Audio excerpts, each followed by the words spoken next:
Lion. 39-year-old New York Jets quarterback.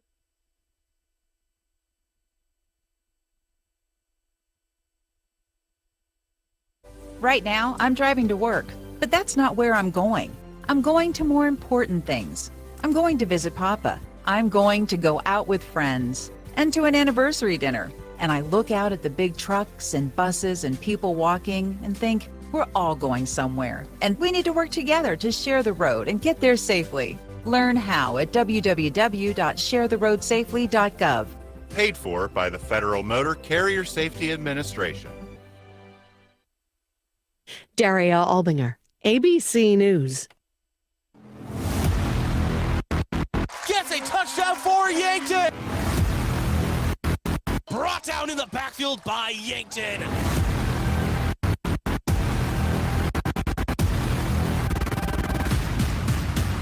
Touchdown, Yankton! You are listening to Bucks Football on KYNT, Yankton's home team. This broadcast is brought to you in part by First Dakota National Bank, Hy-Vee, the UPS Store, Truxedo, First Chiropractic Centers, MT and RC Smith Insurance, FNBO, Vision Care Associates, Yankton Medical Clinic, Yankton Rexall. Now we go live to the KYNT studios for the kickoff show. Kicking off right now. Ladies and gentlemen, we are live for week 4 of the Class 11 AA football season. Welcome in here on the Bucks Football Kickoff Show, brought to you by Hy-Vee, where there's a helpful smile in every aisle. I am Brayden Butler. The undefeated Yankton Bucks hosting the also undefeated and defending state champions, the Pierre Governors. This is a rematch of last year's Class 11 AA state semifinals. Pierre would be victorious in that one en route to a state championship victory. The Bucks looking for revenge. We have a pair of new quarterbacks under center. Gone are the days of Rugby Riken and Lincoln Keenholz, as now Lucas Kamshoff is taking snaps for the Bucks, with Cade Kaiser conducting the high-powered Governors offense. Both teams are coming off impressive victories last week as well. The Bucks a come-from-behind victory 31-20 after trailing 14-0 early on, while the Pierre Governors took a dominant 62-8 win over the Mitchell Colonels. It's Yankton and it's Pierre in its Friday night lights from Crane-Youngworth Field. We're going to take a break here on the Bucks Football Kickoff Show, but we have a complete slate of pre-game coverage coming your way. Coming up after this break, starting with last week's game flow and your Buck in the Headlight interview. Before we go into that break, I'd like to thank a couple of our Sportscaster Club members for making this broadcast possible, starting with America's Best Realty. Tired of renting or apartment living? Ready to upgrade or own your own home? Call America's Best Realty at 260-1600 and unlock the American dream. Elwood Family Dental Care, where they take care of the entire family and are always welcoming new patients. Kaiser Heating and Cooling. When it comes to heating and cooling, be the wiser and go with Kaiser. That's Kaiser Heating and Cooling of Yankton. And Explorers Credit Union. Wherever you want your financial journey to take you, Explorers Credit Union is here to help with a vision of financial empowerment for everyone. Discover the difference at explorerscu.com. Your Friday night rewind and your Buck in the Headlight interview coming up after this break. This is the Bucks Football Kickoff Show on KYNT, KYNTV. Kids eat free in September at Wahlburgers at Hy-Vee to celebrate National Family Meals Month. That's right, get a free kids meal with the purchase of an adult entree. Kids 12 and under can choose from favorites like a burger and fries, grilled cheese, chicken tenders, and more. Bring the family together. Dine in at Wahlburgers at Hy-Vee and get a free kids meal with the purchase of an adult entree every day in September. Dine in only. Some restrictions apply. See store for details. What's the best beverage to enjoy while rooting on your team? 1919 root beer, of course. 1919 is brewed in small batches with only the finest ingredients, real sugar and real vanilla. The unique recipe and these choice ingredients make 1919 the creamiest, full-bodied draft root beer available. Find it in 12 packs and single-serve cans at grocery, convenience stores, and restaurants. 1919 is alcohol-free and contains no caffeine, making it a beverage of choice at any time for anyone in the family. Every day you share personal information about yourself with others. You may write a check, charge fuel, rent a car, mail your tax returns, schedule a doctor's appointment, or post something on social media. Each transaction may share some sort of personal information, such as bank and credit card account numbers, social security number, name, address, or phone number. There are unscrupulous individuals, identity thieves, targeting these routine transactions, trying to gain your information to commit fraud. If you think somebody has stolen your identity, contact Consumer Protection at 1-800-300-1986. At Triple Time Rudy's, you get convenient access to quality fuel products. Plus, you'll also find quality South Dakota products like Dimmock cheese and premium meats from the Kaler and Renner lockers. With a local-friendly feel and unique product offering, Triple Time Rudy's is your local convenience store that supports schools and events and provides fuel discounts to Yankton's largest employers. For all of your daily fill-ups and convenience needs, pull into Triple Time Rudy's at 17th and Broadway.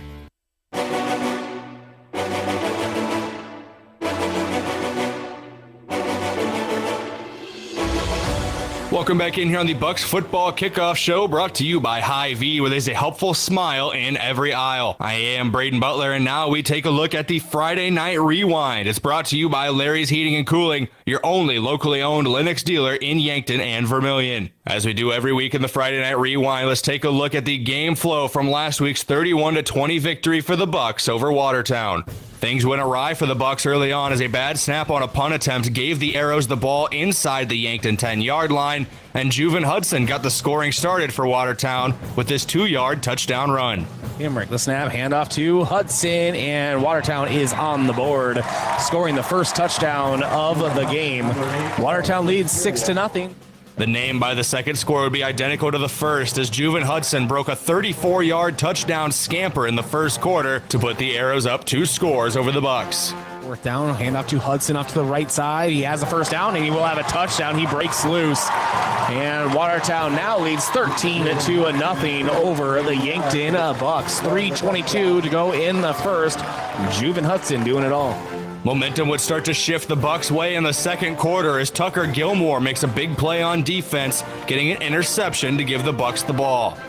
It's Briggs in motion. And play action now off to the right side. Intercepted by Tucker Gilmore. Gilmore has it at the Watertown 40 to the 35 and is brought down at the Watertown 29-yard line. Tucker Gilmore takes it away for the Bucks. On the ensuing possession, Lucas Kamshoff will get the first score of the night for the Bucks, a 1-yard touchdown run from a power formation.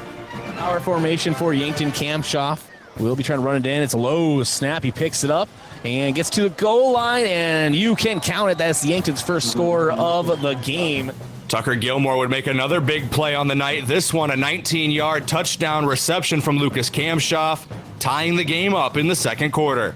Kamshoff looks to pass in the middle of the field. Tucker Gilmore brings it in. You can count it. Yankton Bucks, pending the extra point, are about to tie this thing up. Yankton would take the lead in the halftime break as Josue Trujillo nailed his first field goal of the season from 34 yards out. 17-14 Bucks going into halftime. A 34-yard attempt, and yes, his first attempt at a field goal. They're all in grass, thankfully. Nice snap, nice hold, and the kick is up and is through the uprights. You can count it. Puts up another 3 for the Bucks as the horn sounds to end the first half. The Bucks would stumble coming out of the gate in the second half as Watertown was able to pick off quarterback Lucas Kamshoff and return it back to the Yankton side of the field. Takes a snap. And pass over to the right. Intercepted at the 10-yard line by Watertown. They're going to get to midfield, cut to the middle. They have plenty of room to the Yankton 45, down at the Yankton 42-yard line. A huge interception. The Bucks offense, led by Lucas Kamshoff, would answer immediately after that interception. First play with the ball back, 80 yards to the house. Kamshoff to Austin Goebel. Yankton on their own 28-16 to go in the third. Kamshoff back to pass in the middle. Austin Goebel has it. He brings it at the 40. He's to midfield. He has no one to beat. Austin Goebel, you can count it. Yankton Bucks extend the lead. A huge 80-yard touchdown reception for Austin Goebel.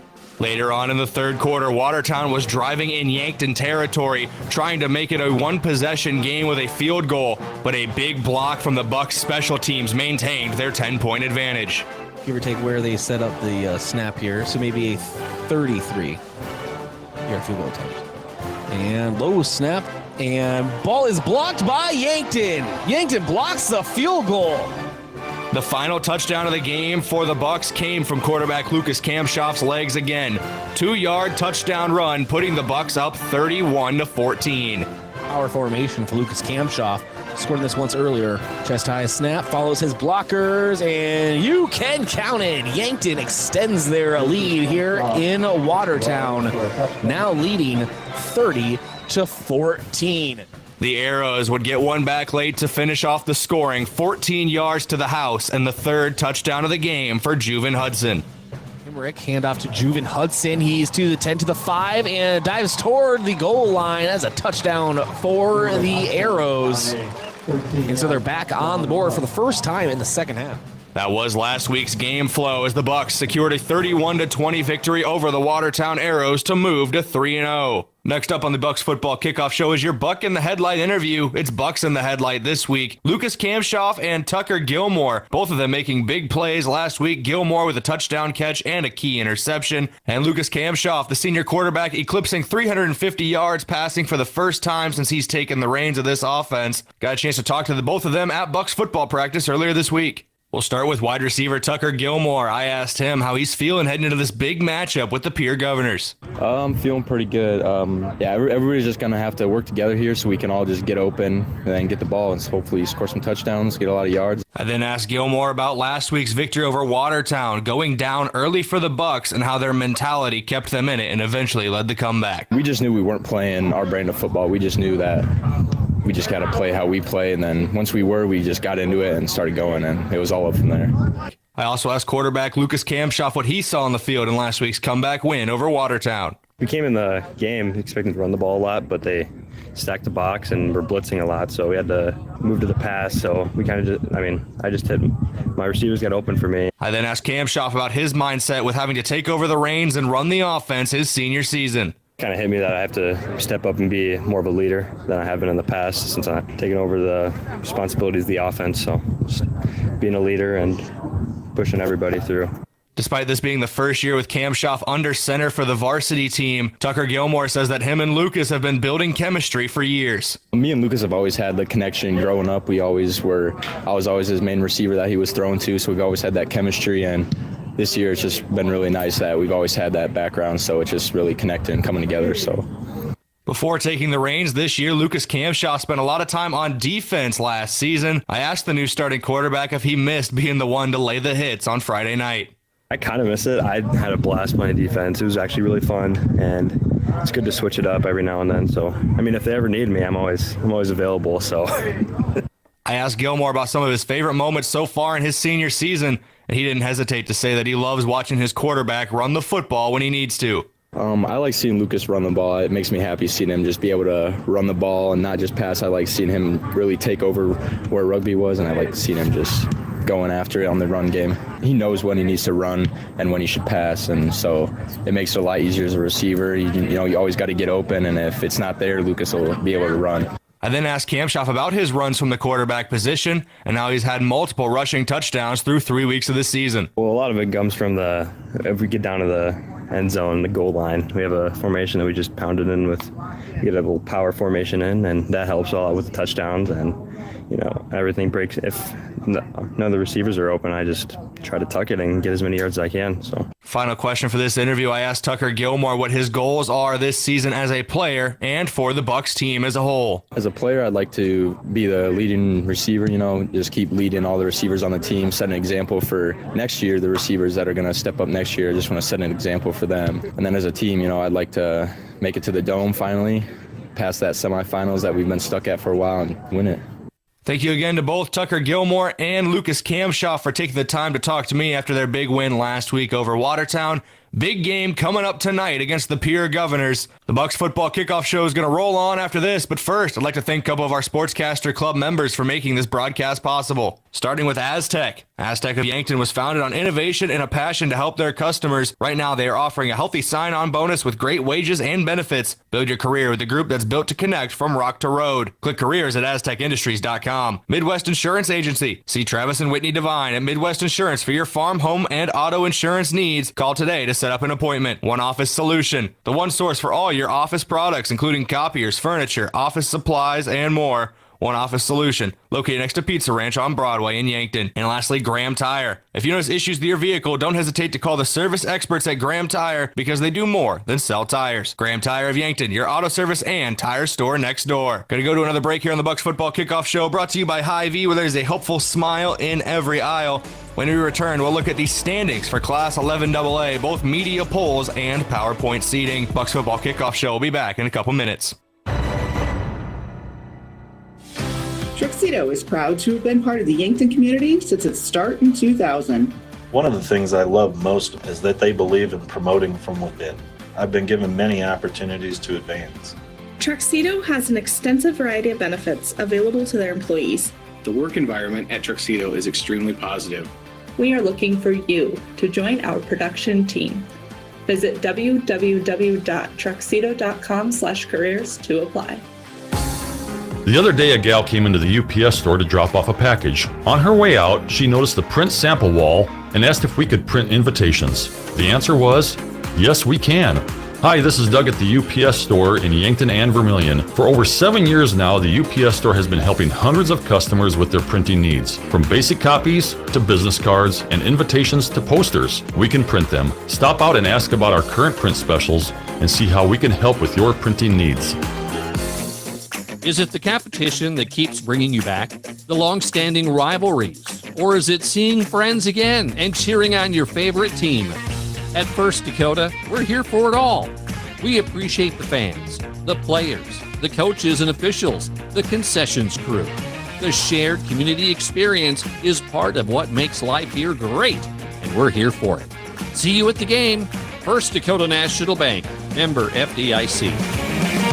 Oh, Sheboygan, I just can't get you off my mind. It's tailgate season, so stock up the cooler and fire up the grill.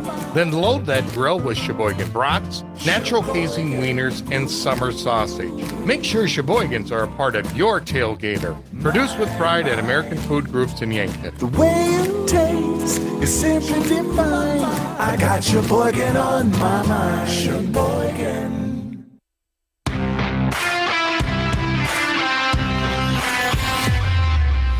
Welcome back in here on the Bucks Football Kickoff Show, brought to you by Hy-Vee. I am Brayden Butler. We go to your standings review in Class 11AA, brought to you by Rhonda Westland State Farm Insurance. Let Rhonda review your current home, auto, or life insurance to see if she can help you save some money. That's Rhonda Westland State Farm. We'll start with this week's Class 11AA media polls, as we have a big matchup tonight between the Pierre Governors and the Yankton Bucks. Pierre at number 1 in the media polls as they have been all season, but Yankton making the jump up to number 2, leapfrogging T area, as we have a 1-2 matchup tonight at Crane-Youngworth Field. Rounding out the polls are T area in 3rd, Watertown 4th, and Spearfish in 5th. Aberdeen Central, Sturgis, and Huron all receiving votes. We now go to look at Class 11AA from a PowerPoints format. The Bucks sit atop the standings in that regard at 3-0 with 46 seed points even. Second place is currently Spearfish with 43.3 seed points, followed by Pierre with 43 even at 3-0. T area 4th and Watertown 5th round out the top 5. They're followed by Aberdeen Central in 6th, Sturgis Brown in 7th, Mitchell in 8th, Huron in 9th, Douglas 10th, and Brookings in 11th. That has been your standings review, brought to you by Rhonda Westland State Farm Insurance. Two of the top teams in Class 11AA by both seed points and in the media polls are going to clash here at Crane-Youngworth Field shortly. Bucks Football Kickoff Show is going to continue after this, but first, I'd like to thank a couple of our Sportscaster Club members, starting with the UPS store, offering packing and shipping, plus printing services, mailboxes, and direct mail services, helping small businesses reach their goals in Yankton across from Walmart. Yankton Thrive. There's a thriving business economy in the Yankton area. Your one source and resource for all businesses from retail to manufacturing is Yankton Thrive. For more, go to yanktonsd.com. Northtown Automotive, your local Chevrolet, Buick, and GMC dealer. Visit northtownusa.com. And FloorTech, whether your home or floor is wet, call FloorTech at 665-4839. We'll have your matchup preview with Eric Bean of the Yankton Press and Dakotan when we return here on the Bucks Football Kickoff Show. Yankton Medical Clinic is pleased to announce the addition of geriatric specialist Dr. Jennifer Philhouse to their team. Dr. Philhouse will help patients as they age and need an expert who understands the aging process. She uses the John A. Hartford Foundation 4M's framework in her practice. What matters? Medication, mentation, and mobility. If you or a loved one have reached the age where you need expert care, schedule your appointment with her today. Dr. Jennifer Philhouse, just one more way Yankton Medical Clinic provides so much care, so close to home. So, you need a new vehicle. What's the best vehicle for you? Where do you get financing? What's your trade worth? Answer all these questions and more at BillionAuto.com. You can compare 16 new car brands and thousands of used vehicles, all in the palm of your hand at BillionAuto.com. Plus, estimate the trade value of your vehicle in 2 easy steps. It's car buying made easy.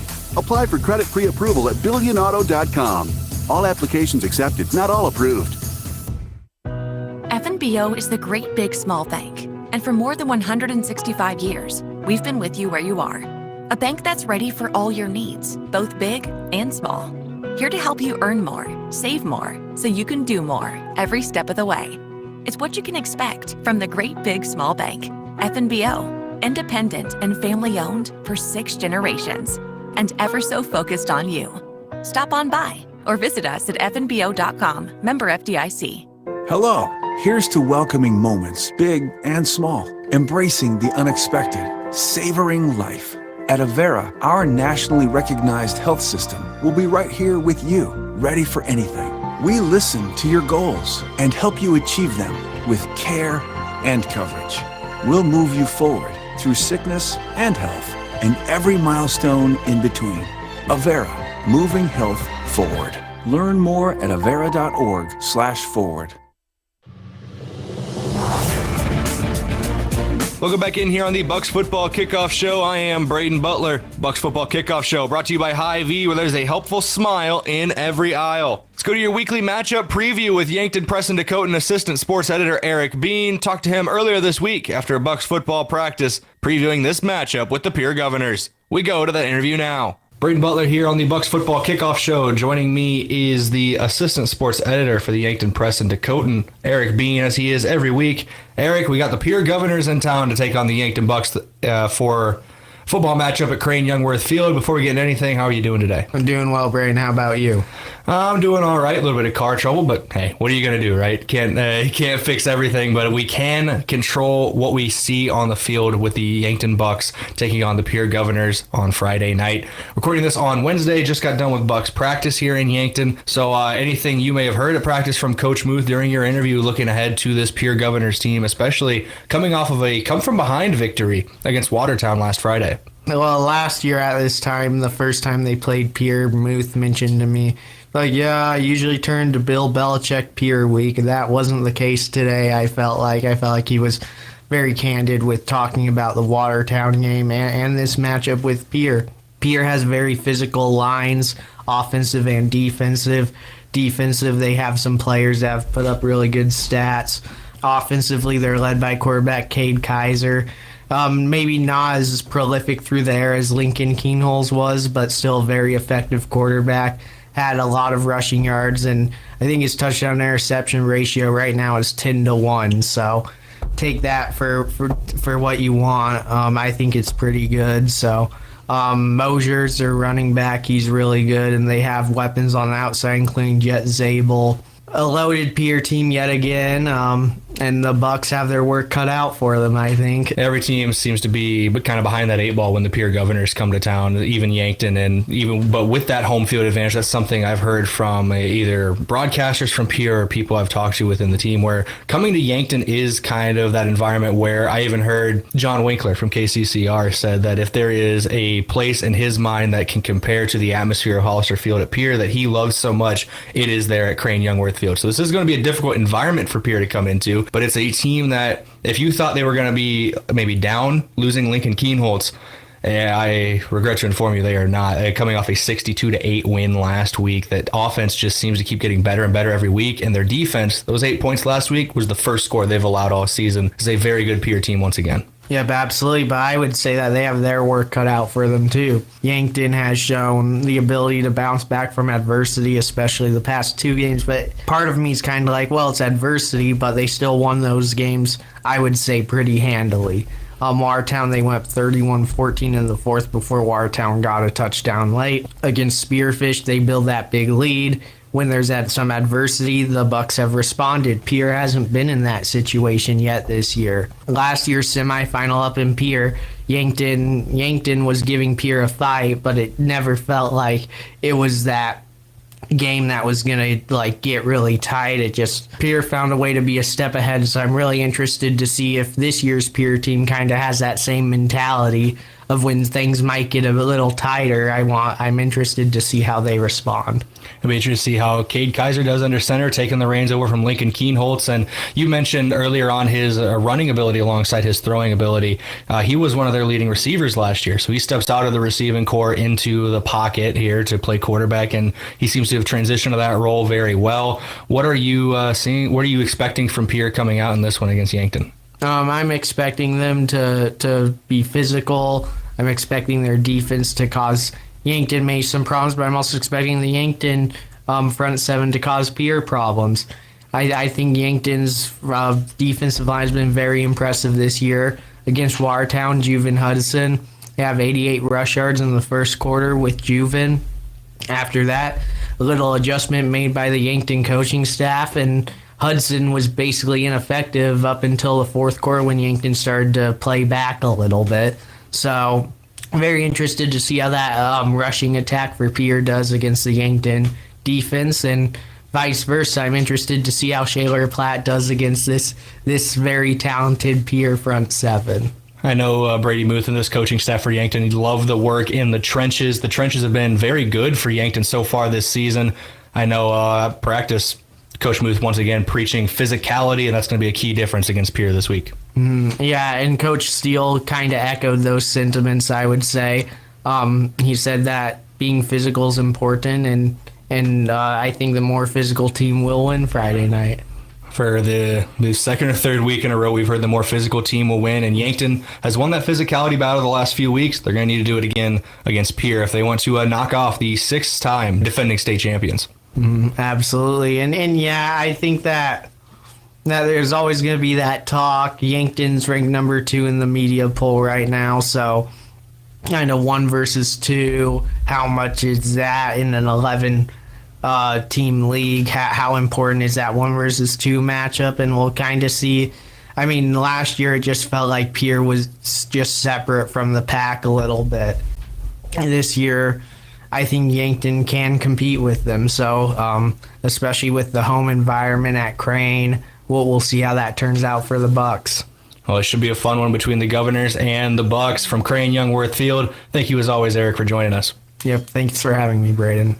Thank you once again to Eric Bean of the Yankton Press in Dakotan for taking the time every week to talk to me about the Bucks' upcoming football matchups. We're in for a good one tonight between the 2 top teams in the Class 11 AA media polls, the Governors and the Bucks. Before we take another break here on the Bucks Football Kickoff Show, I'd like to thank a couple more of our Sportscaster Club members, starting with Sherco, proud supporter of Yankton Sports. When you need to be sure, make it Sherco. Roy Wilcox State Farm Insurance. They've been helping customers get to a better state for over 100 years. No matter where you are in life, they'll help you make the right play calls for your insurance coverage. Roy Wilcox State Farm, proud supporter of Yankton Athletics. Pizza Ranch. For legendary chicken and the best pizza, it's Yankton Pizza Ranch on Broadway or over the phone, 665-1222. And Stockman's Motorsports, your local Polaris dealer with a full lineup of Rangers and Sportsmans ready to get you in the fields, in the woods, or wherever you like to go. Stockman's Motorsports, proud supporter of all area athletes. You're going to have your opponent interview with John Winkler of KCCR in Pierre and your pregame coach interview with head coach Brady Muth of the Yankton Bucks when we return on the Bucks Football Kickoff Show.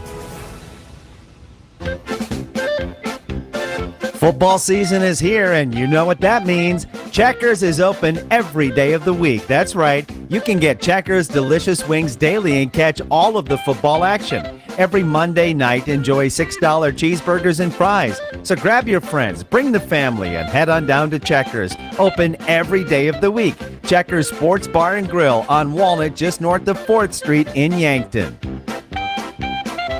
For work or play, JJ Benji's has got you covered. JJ Benji's can help your company or business with the right look for employees. Logoed clothing for casual Fridays, new employees, or daily wear. The latest styles and materials. Give your team the look you want. Speaking of team, if you watch the Bucks, Gazelles, or Lancers play, JJ Benji's is filled with a variety of gear in stock. For fans from infants to grandparents. JJ Benji's, 201 Pine Street, Yankton. For work or play, let JJ Benji's make you look good. When I'm looking for inspiration, I find it playing ukulele. Music inspires me to be bold and self-expressive. It teaches me how to turn life experiences into art and find new ways to connect with those around me. How do you show your imaginative side? Schedule your campus visit to Mount Marty University at showyourspiritmmu.com.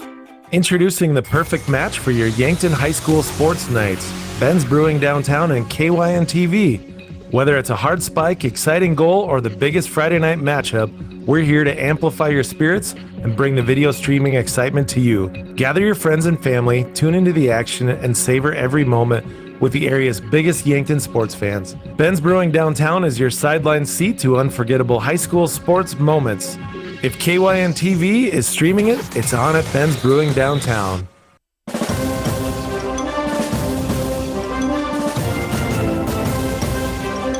Welcome back on the Bucks Football Kickoff Show. We go to this week's opponent interview brought to you by Ben's Brewing Downtown. If it's on KYNTV, it's on at Ben's Brewing Downtown. Ben's Brewing is a proud supporter of Yankton Bucks and Gazelles athletics. Visit bensbrewing.com/sports to see the upcoming games being shown downtown at Ben's Brewing. This week's opponent interview is with John Winkler, the play-by-play man for the Pierre Governors and KCCR out in Pierre. Got a chance to talk to him over the phone about this matchup between the Bucks and Governors and what he's seen out on the field from Pierre that we can't tell from the stat sheets. We go to that interview now. This is Brayden Butler here on the Bucks Football Kickoff Show. Joining me is John Winkler out of KCCR in Pierre. John, this was by far the easiest of these interviews for the pregame to set up because you and I have worked together before on the American Legion Baseball State Tournament here in Yankton. So how are you doing today, man? I'm doing pretty good. It's much different temperature than what it was at the American Legion State Tournament down in Yankton because it is nice to actually, think about wearing jeans or just something other than 115 degrees. Yeah, 115 degrees might have been an understatement. That was a hot one for the Legion tournament, but cooler temperatures, more fall weather, and it's time for the sports of fall as well. The Pierre Governors are coming to Yankton. We're recording this on Wednesday, so it'd be tonight when this plays, but Wednesday is when we're recording this. So Friday night, Pierre coming to town to take on the Bucks. It's a Pierre team that has a lot of new faces and new places, chief among them being the graduation of one of the best athletes in the state of South Dakota's history. That's not hyperbole either, in Lincoln Keenholz, but it seems like Cade Kaiser stepped into that role very well. And are there any other new names and new places that we might need to focus on going into this weekend? Yeah, the thing too is Cade Kaiser was such a great receiver for Pierre last year, and what was big about what Lincoln Keenholz was able to do, obviously he was great in his own right and was so good of being able to make plays. Not that it didn't matter who was else on the field, but he was, as you mentioned, it's not hyperbole that he was one of the best players, is the best player in the state of South Dakota. But Cade Kaiser was a huge reason for their success receiving-wise. And he moved over to the quarterback spot. So now you lose everybody. You lost everybody in the receiving standpoint other than Jed Zabel, the tight end. But you bring in Cooper Twilliger, who's a 6'5", 210-pound freshman. He caught 3 touchdown passes last Friday against Mitchell. Tyen Buss transferred from Sturgis over to Pierre. George Staley moves into a starter role as well in the receiver spot. So the receiving core, other than Zabel, has all changed. But Kaiser has found success going through the air, and then having Brock Mosier and Trey Lewis in the backfield offensively is a huge benefit for the Governors because then Kaiser can run the ball as well, and they're a threat to run and pass the ball just like they have it in years past.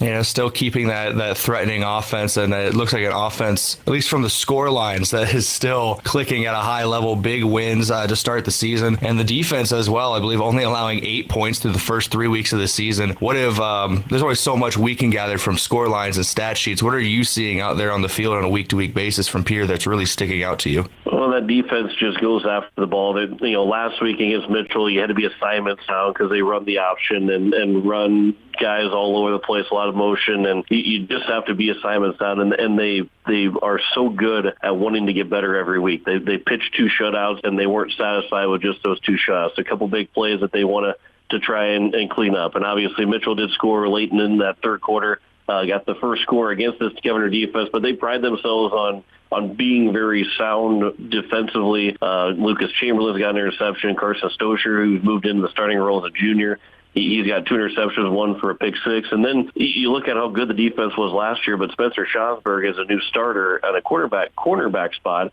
and he's committed to go play college football. And he didn't get the time. He wasn't a starter last year and is now going to be a college football player. So it tells you how good they were defensively last year, and that guys can move into the starting roles and be college football players going into next year and just get their first start as a senior. So and it's just guys that are hungry and love hitting guys, hitting people, and they are really, really good defensively and just challenging themselves to be better every single play and every single week. It really it goes without saying that Pierre does not rebuild. They just end up reloading every year. You don't win. Is it 7 state titles in a row now for the Governors? This will be 7th that they get there this year. They've got 6. They've tied the record with West Central, and they're looking for the record this year. And it's off to a good start, but 3 wins doesn't win you a state championship. You got to win the 3 at the end of the season, not just so much at the beginning of the season. Well, they are on that quest for number 7 in a row, which would, as you just said, would be the state record for the Pierre Governors. That is ridiculous numbers, and we turn our attention now to this matchup with the Bucks. There's a lot of storylines going into this one. Obviously, a rematch of last year's state semifinal in Class 11 AA, and now with the updated media polls coming out earlier this week, it's the battle of number 1 and number 2 in the state, according to the media. So what are you looking forward to going into this matchup between the Governors and the Bucks? Going down to Yankton, obviously being Pierre and being the bias that Pierre's got a great crowd, a home crowd, and it's always a great atmosphere at Hollister Field and Pierre. But if there's any team, if I couldn't pick Pierre and you had to go down to one place and you go to one facility to watch a football game, it's got to be Yankton. It's got to be Crane-Youngworth Field. The atmosphere in Yankton, especially that rivalry between Pierre and Yankton, it is bar none in South Dakota. I love going down there and broadcasting a football game because the home crowd is always so powerful and so loud for Yankton. It's so much fun. And it's when you look at what Pierre has not been able to do, which they've won a lot of games. They've gotten undefeated twice in the last 4 years. They've got just a couple of losses overall. Yankton's one of those teams that have been able to knock them off. They've struggled down in Yankton a little bit, and it's there's not a whole lot of places where Pierre struggles, but Yankton's one of those places where they haven't been perfect when they go down there. So that's another storyline to kind of watch. That when Pierre has struggled, it hasn't been a lot, but Yankton's a team that doesn't necessarily maybe have their number, but is close to having their number a lot. And at this rate, with how Pierre has been over the last half decade, close to having their number might be the best we can get in the state of South Dakota. Yeah, and that's you're right. That Brookings and Yankton are the 2 teams that can say that they've been able to beat Pierre multiple times over the last 5 to 6 years. That I think maybe Harrisburg and 11 AAA can say that because they beat them at the beginning of this all this run and then beat them a couple of years ago. But other than that, yeah, Yankton and Brookings and everybody else is just trying to stay with Pierre right now. Well, it's going to be a fun matchup at Crane-Youngworth Field. The Bucks and the Governors, rematch of last year's state semifinal. Number 1 and number 2 in the media polls. It's going to be a lot of fun. Thank you for joining us here, John. Absolutely. Hey, Brayden, I appreciate you having me on, and looking forward to a great game tonight. All right. Thank you once again, and you have a good rest of your day. You too. Thank you. All right. Thank you to John Winkler for taking time out of his day to talk to us for this pregame show for Bucks football. We now turn our attention to your Yankton High School pregame coach interview, brought to you by 1919 Root Beer, the creamiest full-body draft root beer available. It's in large cans at the Yankton Hy-Vee or on tap at Charlie's Pizza. KYNT were able to catch up with Coach Muth at Bucks football practice earlier this week. This week's coach interview was produced by Josh Boelter. We go to the interview now. Before talking about this week's big matchup against Pierre, Coach Muth reflected on last week's victory against Watertown. Well, I think The big thing is it was the next game on the schedule, and we took care of that. It was a physical football game. We checked that box. We haven't had a game like this where we've had to fight. We haven't been down at this point during the season. And so to be able to come back and find a way to win a game, and I think the real story there is to make adjustments and follow through on those adjustments and to see kids respond that way. From a coach's point of view, it's really satisfying. There's a lot of things to fix yet, but the 30,000-foot view, it's very satisfying to see a group of guys that have a game plan. Game plan doesn't go the way we think it's going to go. We make an adjustment, and without any real hiccups, we just stay on track and we find a way to win the game. It tells me a lot about this team. To have your first situation running in with a tough game and you're on the road in a hostile environment and it's a rivalry game, to come out on top, I think, we set ourselves up for a good week of work. With Pierre and Yankton ranked 1 and 2 in the Class 11 AA media polls, Coach Muth talked about his team's mentality going into the big game. I'm not going to tell you it's just another game. I think our guys, are smart enough to know that this maybe carries a little bit extra weight, but that in there is the task at hand, is teaching them how to manage that, because there are going to be big games, and how do you handle a big game situation without letting it get too big for yourself? The one thing we've talked about is just a day at a time. It's just a process, just like everything else. And they've done a good job. They had a really good week of work. It was very physical. Tuesday's practice was really physical. And so, just looking at it from that standpoint, just the whole process of getting ready for a game, we try to treat every game like it's a Super Bowl, but obviously this is number 1 versus number 2, and we're both undefeated going into this game. And obviously, there's a little bit of a history there. And so we've got to make sure that we do what we need to do offensively and defensively and in the special teams and take care of those boxes before we get too caught up in that. But I also think it's good just to keep guys a little bit more, give them a little bit more of an edge, and just make sure everybody's staying sharp this week. Coach Muth highlighted physicality as the key to a victory this week against Pierre. We could talk X's and O's and understanding how to line up against an unbalanced set that goes empty and sometimes is in a quad set. We can talk about their athletes. They've got great athletes up and down the board on all sides of the football. But the real big key to this game is going to be physical. Who can be the most physical? And I know I sound like a broken record with that. And I know it really is just that simple. In the trenches, their offensive line and their defensive front is really stout and really tough. I like the way we're playing right now, but we've got to take another level in physicality if we want to have a chance. After playing Pierre on the road twice last season, Coach Muth talked about the importance of a home field advantage against the defending state champions. We like playing at Crane-Youngworth. Obviously, I don't want to say it's a comfort thing, but there's a little bit more of a routine there where everybody's settled in, and there's obviously a home crowd helps with the emotions of it. We try to tell our guys to stay, as even keel as possible. So some of those things are kind of on the periphery that we don't get a hold of, but travel is a thing for sure. It's just one more thing that you've got to take into consideration when you're putting together a plan for a Friday. And so having them at home is going to be great. But the real game you want is them at home in the playoffs, and we've got to make sure we take care of business in order for that to happen. That was our pregame interview with Yankton Bucks head football coach Brady Muth. Let's send it back to Brayden Butler at KYNT Studios. Thank you to Coach Brady Muth for always making time for us here at KYNT to talk about these matchups. Big one today with the Pierre Governors. And thank you to Josh Boelter, color commentator on our KYNT broadcast, for putting that interview together. I'd like to thank a couple of our Sportscaster Club members before we head to break, starting with Yankton Computer and Network Services. For your complete personal and business computer solutions, rely on Yankton Computer and Network Services. Wishing the best of luck to Yankton Athletics this season. The Fox Stop. For all your daily convenience and fuel needs, make a stop at the Fox Stop. And Buell's Cleaners. For rugs, uniforms, linens, and other cleaning services, go to Buell's in downtown Yankton. The wait is almost over for the battle between the Bucks and the Governors from Crane-Youngworth Field. When we return here on the Bucks Football Kickoff Show, we'll send it live to the field with Bryce Ladwig and Josh Boelter. Olson Pest Technicians is a family-owned business since 1966. And with over 50 years of pest management, they understand your issues, and their well-trained team will help you solve your pest problems. Issues with cockroaches, ants, bedbugs, bats, termites, spiders, rats, mice, or other creepy crawling pests? Give your home a fresh start and use the proven method of fumigation to take care of your pest problem. Olson's Pest Technicians will thoroughly get rid of pests so you can rest easy again. Call Olson Pest today, 800-KILL-BUG. That's 1-800-KILBUGS.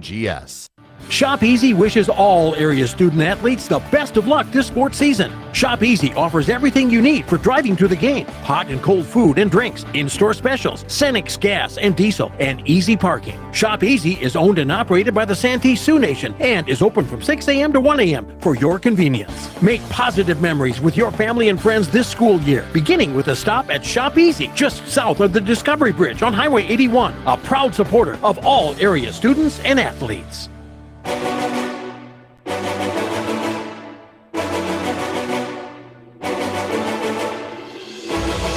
Welcome back into the studio for one final time here on the Bucks Football Kickoff Show, brought to you by Hy-Vee. I've been Brayden Butler, and thank you for joining me as we've broken down this top-ranked matchup between number 1 Pierre and number 2 Yankton in the latest Class 11 AA media polls. The time for talk is over. The battle will be decided on the field, and it's the moment you've all been waiting for. It's the Governors, it's the Bucks, and it's live here on KYNT and KYNTV.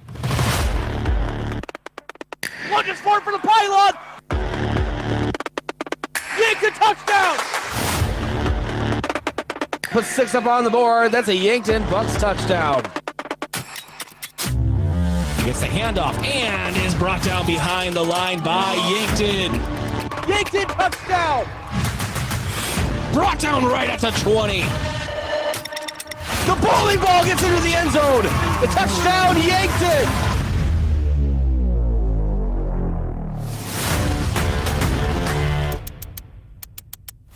Ball is loose. Ball is loose. It's going to be Yankton ball.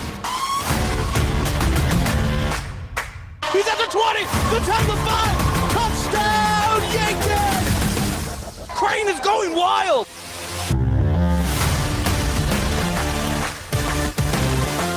Now, let's go live to KYNT Sports Director and the voice of Yankton Athletics, Bryce Ladwig.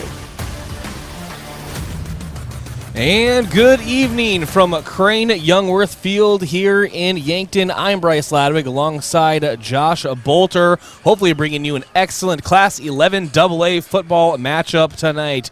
As the number 1 in the standings, but number 2 in the media poll, Yankton Bucks at 3-0 on the season host the number 1 in the media polls, but number 3 in the 11 AA standings, the Pierre Governors, also undefeated coming into this matchup. This is the Hy-Vee pregame show. Hy-Vee, there's a helpful smile in every aisle. I mentioned him before. Let's bring him on. Josh Boelter. We have a heavyweight fight here tonight.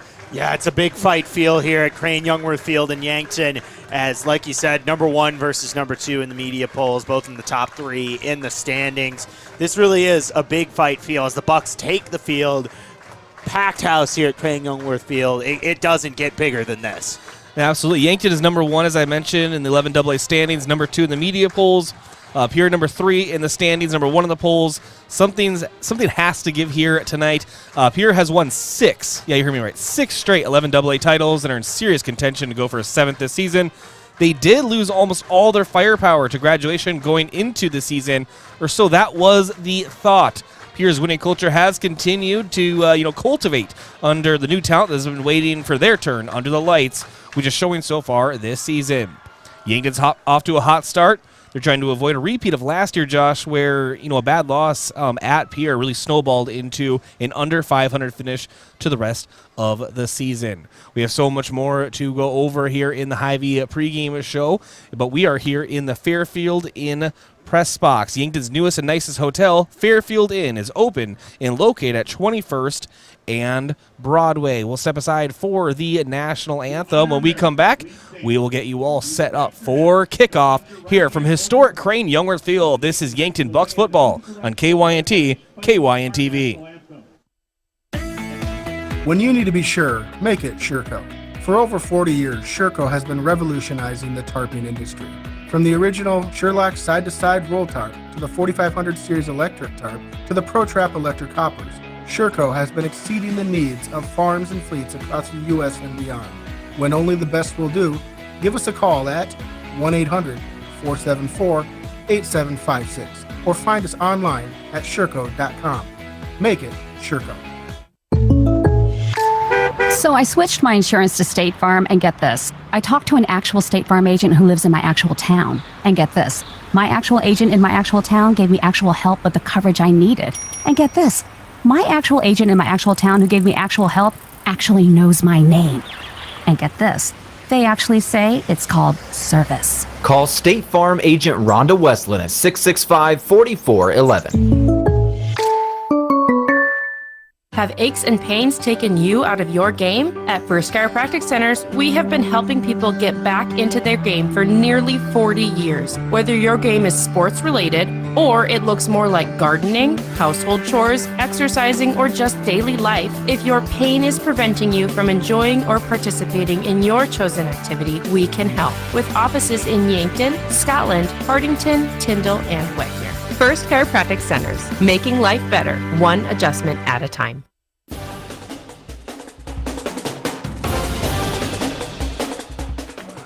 And welcome back to Crane-Youngworth Field, the Hy-Vee pregame show. Yankton Bucks football on KYNT and KYNTV. Let's jump right into your vision of the game, brought to you by Vision Real Estate, where their focus is always on you. Josh, I really just have it as Yankton needs to go in this matchup, with a clear mind, play sound, fundamental, and clean football. This matchup is one of those ones that gets a lot of attention, and sometimes that can get into a player's head.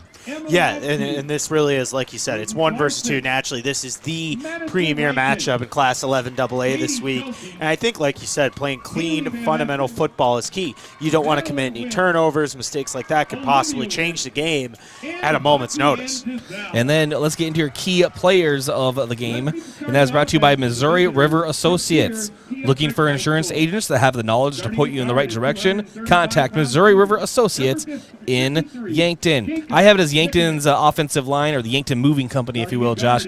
They need to give Camp Schaff time to go through his reads, but also open up those running lanes for Yankton's Thunder and Lightning combo, Shaler Platt, also known as Big Diesel, and, of course, Evan Sirk, the quickback for Yankton. They're going to be very important. Yeah, offensive line, you're only as good as your offensive line goes. That helps the ground game and in the air, obviously, and they're going to be key tonight against a big physical Pierre defense. Give Cam Shaw some time to throw, as well as, like you said, with Platt and Sirk in the backfield, give them some time to find the hole and get going. Colors of the game, Pierre is in their green helmets, white tops, white bottoms, and Yankton in their white pants, red stripes in the side, red helmets, and, of course, the classic red jersey, brought to you by Buell's Cleaners. And a special shout out to those at the KYNTV watch party location, Ben's Brewing downtown. If it's on KYNTV, it's on at Ben's Brewing downtown. Visit bensbrewing.com/sports to see the upcoming games being shown at downtown Ben's Brewing. Your officials of the game today are brought to you by the South Dakota Office of the Attorney General. They are the law on the field. Jim Ricketts, Todd Landsman, Scott Jansen, John Garrow, and Ryan Sage. And it's time for your starting lineups, brought to you by First Chiropractic Centers, making life better, one adjustment at a time. Josh, take it away. Let's take a look, starting with the Yankton offense. The signal caller, the quarterback, the senior number 11, Lucas Kampshoff. At running back, you're going to have a senior, number 32, Shaler Platt. At that H-back hybrid position, number 5, a junior, Matthew Sheldon. At receiver, you have a trio of seniors in number 1, Austin Goebel. Number 4, Tucker Gilmore, had a big week last week, the touchdown and a pick. And then as well, Peyton Peterson in the slot. Then moving across the line from left to right, at the left tackle, a senior, number 60, Caden Wavernick. Next to him at left guard, a junior, number 52, Mark Cottle. At center, a senior, number 74, Vaden Greil. At right guard, a sophomore, number 77, Peyton Eustace. And at right tackle, rounding out the Bucks starting offense, a junior, number 68, Lucas Cordell. And we're going to take a look here, moving on to the Yankton defense. On the front line, you have a sophomore, number 70, Edley Amaro at defensive end. Across from at the other defensive end possession, you have a 200-pound senior, number 80, Frankie Infelt at defensive tackle. A pair of juniors, number 78, Derek Beal, and number 73, Riker Frang. At linebacker, number 11, a junior, number 5, Matthew Sheldon, and a senior, number 32, Shaler Platt. Take a look at the secondary. 3 safeties in this 5-set secondary for the Yankton defense. You have number 4, Tucker Gilmore, a senior, number 31, Donald Rounds, and number 12, Carson Ness, a junior. At corner, you have the senior, Austin Goebel, and the junior, Easton Nelson. And then for Pierre's offense, I have Cade Kaiser, the signal caller, Brock Mosier, number 21.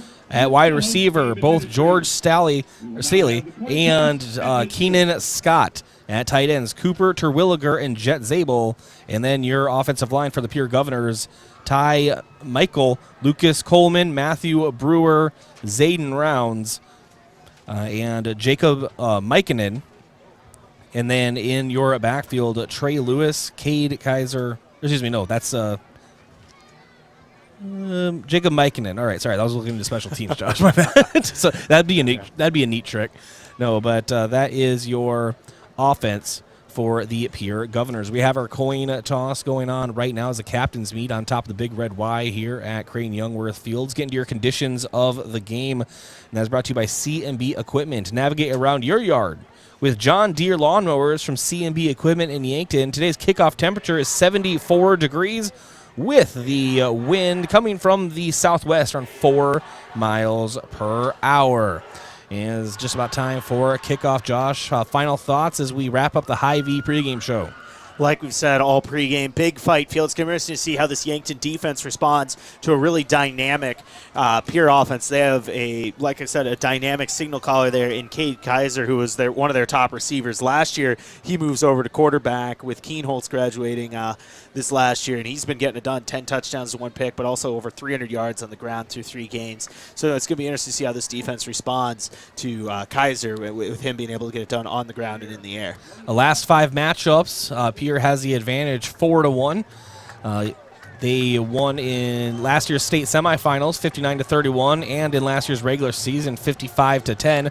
Pierre also took the 2021 matchup 24-10, and they took the 2020 state semifinal matchup 21-12, but Yankton did win in 2020 right here at Crane-Youngworth Field 52-29.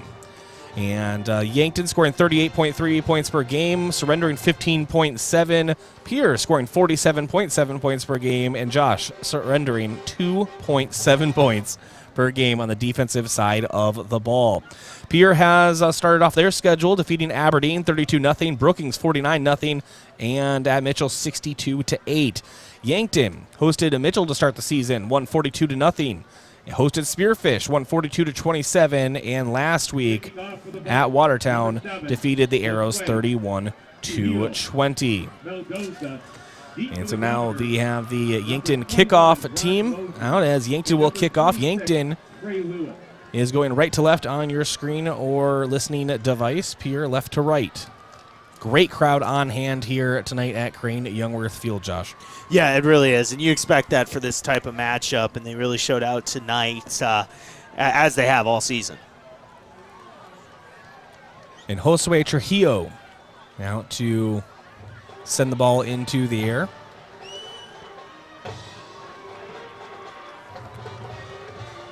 As the Yankton Bucks are excited, and you can just kind of feel that atmosphere as you were mentioning, Josh. Everyone's just kind of holding their breath a little bit. One of the biggest matchups of the entire regular season is underway here at Crane-Youngworth Field. Brock Mosier back to return. He does so at the 5, cuts to the middle of the field, tries to bounce to the near side. He will get to the 25 and to the Pierre about 30-yard line is where Pierre's offense will set up shop. And we talked about some of those dynamic athletes that Pierre has. Brock Mosier, not only their lead running back, but having a nice return there to start the game for the Govs, putting them in good field position. And so here is this new-looked Pierre offense led by Cade Kaiser the last 3 seasons, led by Lincoln Keenholz. And what's he doing now, Josh? Yeah, I heard he plays for some university called Ohio State, something like that. It's the Ohio State. It's Cade Kaiser from the shotgun. He gets 3 down linemen. Hand off to Brock Mosier going up the right side. He gets past the first set of tacklers, and Tucker Gilmore there to meet him in the linebacking area at about the 37 or 38 yard line. And what's so tough, Bryce, about this Pierre offense, you saw right there, they had 8 guys up on the line of scrimmage. They had 1 receiver out, and then they just brought in a couple extra tight ends and really loaded up the box and got an easy 8 yards on that play. Yeah, so gain of 8 makes it 2nd and 2. Ball on Pierre's own 38-yard line. 11:25 to go here in the first quarter. Adjustments being made on the defensive side of the ball. Kaiser pass out to the left side. That will be Jet Zabel, his first reception of the game. He gets past the first down marker, hit hard, out of bounds at the 44-yard line. So that's enough for a Governor first down. Yeah, and Yankton was there on defense. That's just really difficult to make a play out there on the flat on a 6'4", 215-pound tight end. Nice play there by Zabel to get the first down. So 6-yard reception sets up the new sticks. And Cade Kaiser communicating with his offensive line. Takes a snap, handoff to Mosier. Going up the middle, has some nice blocks, but Yankton there to meet him. It's Tucker Gilmore as well as Matthew Sheldon. They really sniffed that one out, Josh. Yeah, and that's what you're going to have to do to try to slow down this Pierre offense. If you're Coach Olson on the defensive side, bring some guys in the box. It might leave you in some danger to deep passes there, but you got to do what you can to stop the run. So 2nd and 9 after a 1-yard gain. Ball on Pierre's 45-yard line. 10:20 to go in the first quarter. It's the opening drive of the game. Empty backfield for Cade Kaiser. He has 2 receivers to his right. Yankton has 4 men on the line. It's quarterback keeper keeping himself going up the middle. Pass linebacker Shaler Platt able to bring him down just shy of the first down marker. And that's about an 8-yard gain. And that's just insane there. It looked like Shaler Platt had him about 2 yards down past the line of scrimmage, but Kaiser there just able to drag Platt and get a couple extra yards out of that. 3rd and 1 for the Governors. Ball on their own 47-yard line. 9:40 to go in the first quarter. Same formation, empty backfield for Cade Kaiser and Pierre. 2 receivers on the near side. You need to try and keep this ball in front of them. Kaiser keeps it himself. He'll have the first down and a few more yards added on as he is in deeper into Yankton territory and is slowed down at the Yankton 42-yard line. And you're going to see that a lot tonight. Kaiser's a dynamic athlete. A lot of times they'll just let him keep that out of that empty set for a run, especially when you have 8 guys like we've talked about up on that front line. Just a couple ticks over 9 minutes to go here in the first quarter. First down and 10. Ball on Yankton's 42-yard line. Pierce so far just moving very methodically downfield. Another empty backfield. And Cade Kaiser can be a running back himself. And he'll do that right here. Keeps himself, goes to the left hash marks, bounces to the outside, is met by a host of Bucks. Judging by the reaction on the side, just a big hit, I think. I thought the ball maybe got away from him for a second, but you saw the reaction on the far side of the field. But that is a nice chunk of yards for Cade Kaiser. Yeah, I thought maybe the ball had gotten loose there too, but either way, it looked like Kaiser's able to hold on to it now. About 2nd and 5 here for the Govs. And the ball on Yankton's 37-yard line. Now Cade Kaiser has a running back behind him after going empty the last few plays. 2 receivers to the right.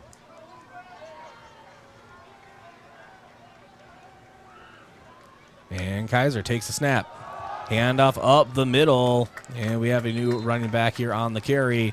That is a Chance Sarda. And that is a big running back right there. Gets Pierre within 2 yards of the first down. Yeah, Pierre has size, and they want to run the ball. And you've seen that so far. Yankton's been able to get him to 3 different 3rd downs, but they've all been within 2 yards. So 3rd and 2 for the Govs. Ball in Yankton's 34. 7:45 to go in the first quarter. 1 receiver set. Kaiser rolling to his right. He's looking for George Stalley. No, he's looking down to the middle to Jet Zabel. in the flat and or the middle of the field, and Jet Zabel brings it in. That will be enough for a Governor a first down as it gets to the Yankton 29-yard line. Yeah, a little rollout there for Kaiser. Was able to find Zabel right past the sticks there and get another first down. So Cade Kaiser and company lining up at the ball. Kind of a slower moving offense, as I said before, Josh, a little bit more methodical. We saw that with Watertown as well. I mean, Watertown took entire huddles, but Pierre moving a little bit more methodical downfield here. 2 receivers left. Cade Kaiser takes a low snap, recovers, or does he? He gets taken down in the backfield by Yankton. Shaler Platt and Matthew Sheldon shell him up in the back. Yeah, how about the 2 backers there? The bobbled snap was all they needed to get in the backfield and put Pierre behind the sticks here on second down. So 2nd and 12 now for the Govs. 6:35 to go in the first quarter. So a loss of 2. Thanks to the Sheldon bombshell. And now Kaiser. Pass to the left. Intercepted by Yankton! It's intercepted by Yankton! And I think that's Bodie Thurman trying to take it to the house. He'll be brought down in Pierre territory at the Pierre, about the 25-yard line. He saw the route developing, Josh. He got right in front of the ball and just tried to take it straight home. He was cut up with, but what an interception by Yankton. Now knocking on the door into the Pierre red zone. Yeah, how about the junior defensive back reading that little route into the flat there perfectly and able to take it deep into Pierre territory. And what's amazing about that, you get a 6-minute drive there for Pierre that ends in a turnover. That's a little deflating after having a long drive. Now Yankton on offense set up in good position. Absolutely. Now Yankton's offense will come out. That interception again by Bodie Thurman at 8.5 tackles entering the game. Now add an interception to his stat line. What a great play for a great defensive effort overall for Yankton. And so now Yankton on the Pierre 25, 6:16 to go in the first quarter. Lucas Kamshoff.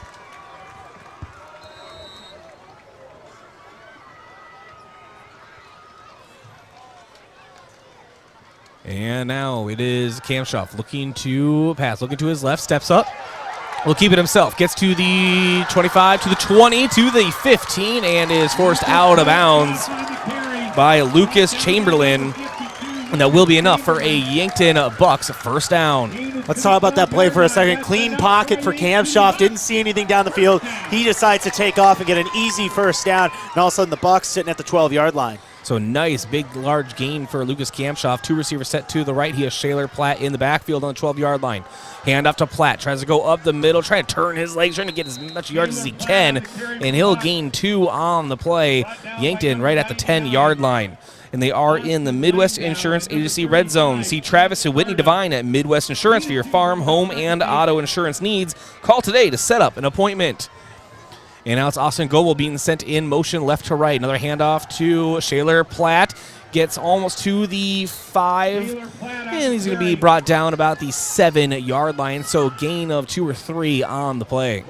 Yeah, about 3rd and 5 now, like you said. And don't be surprised if Yankton runs this again. Try to get another 3 yards or so. And maybe possibly go for this on 4th if they can't get it here on 3rd. So 3rd and short here. And pass to the near pylon. Austin Goebel reaches for the pylon. You can count it! Touchdown, Yankton! Austin Goebel had it right near the pylon, turned his body, kept his balance, got into the end zone, Josh. Yeah, had Kamshoff roll out on that play. Easy throw into the flat on an arrow route to Goebel. 4-6, and the Bucks capitalize off that big turnover, something we talked about in the pregame. Possibly turnovers making a difference in this game. Now Josue Trujillo out for the extra point. Easton Nelson to hold. Nice snap, nice hold, and nice extra point through the uprights. Trujillo, 17 of 17 extra points on the season. Yankton leads 7-0. And that Yankton scoring drive brought to you by Core Trust Bank. Core Trust is doubling down on Bucks points, which means for every 1 point Yankton scores, Core Trust banks $2 to the Yankton Booster Club. So this scoring drive results in $14 being donated. And we're going to take a 30-second break, come back here to Crane-Youngworth Field. Yankton Bucks football leading Pierce 7-0 on KYNT, KYNTV. The job forecast today calls for some hot employment opportunities at Larry's Heating and Cooling. This is Miles. Larry's is hiring for installers and service technicians. Larry's Heating and Cooling offers health insurance, profit sharing, and an employee purchase program. No experience? No problem. We'll train you and give you the tools needed to learn and become one of the best. Apply for our installer or service technician positions by stopping by our Yankton location at 2401 Broadway Avenue or online at larrysheatingandcooling.com. FM 1021 and AM 1450. KYNT Yankton.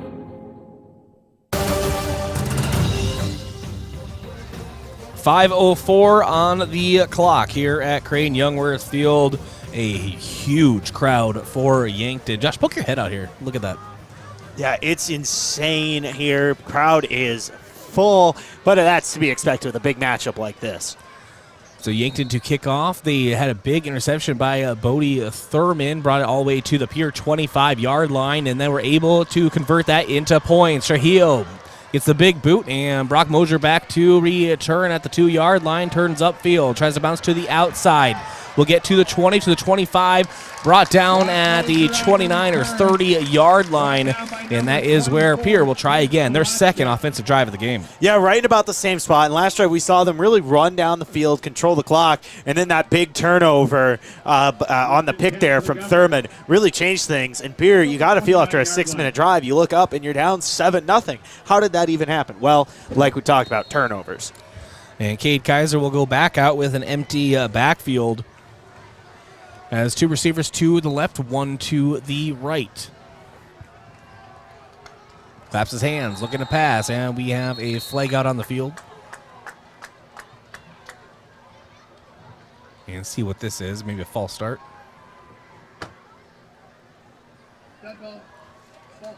So a false start going on the Govs. And that will back Pierre up to the 24-yard line. And that's big. Once again, this is an offense. You want to put them behind the sticks, and false starts will help with that. So now 1st and 15 for Pierre. Cade Kaiser takes a snap, looking to pass. He found Jet Zabel, and that is a really nice route there by Jet Zabel. Brings it in just in front of the first down marker.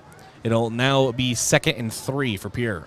Yeah, kind of an out route there, and like you said, now 2nd and 3. Pierre right back on track. And Zabel has given the Bucks defense a little bit of fits so far as a pass catcher. And now Kaiser.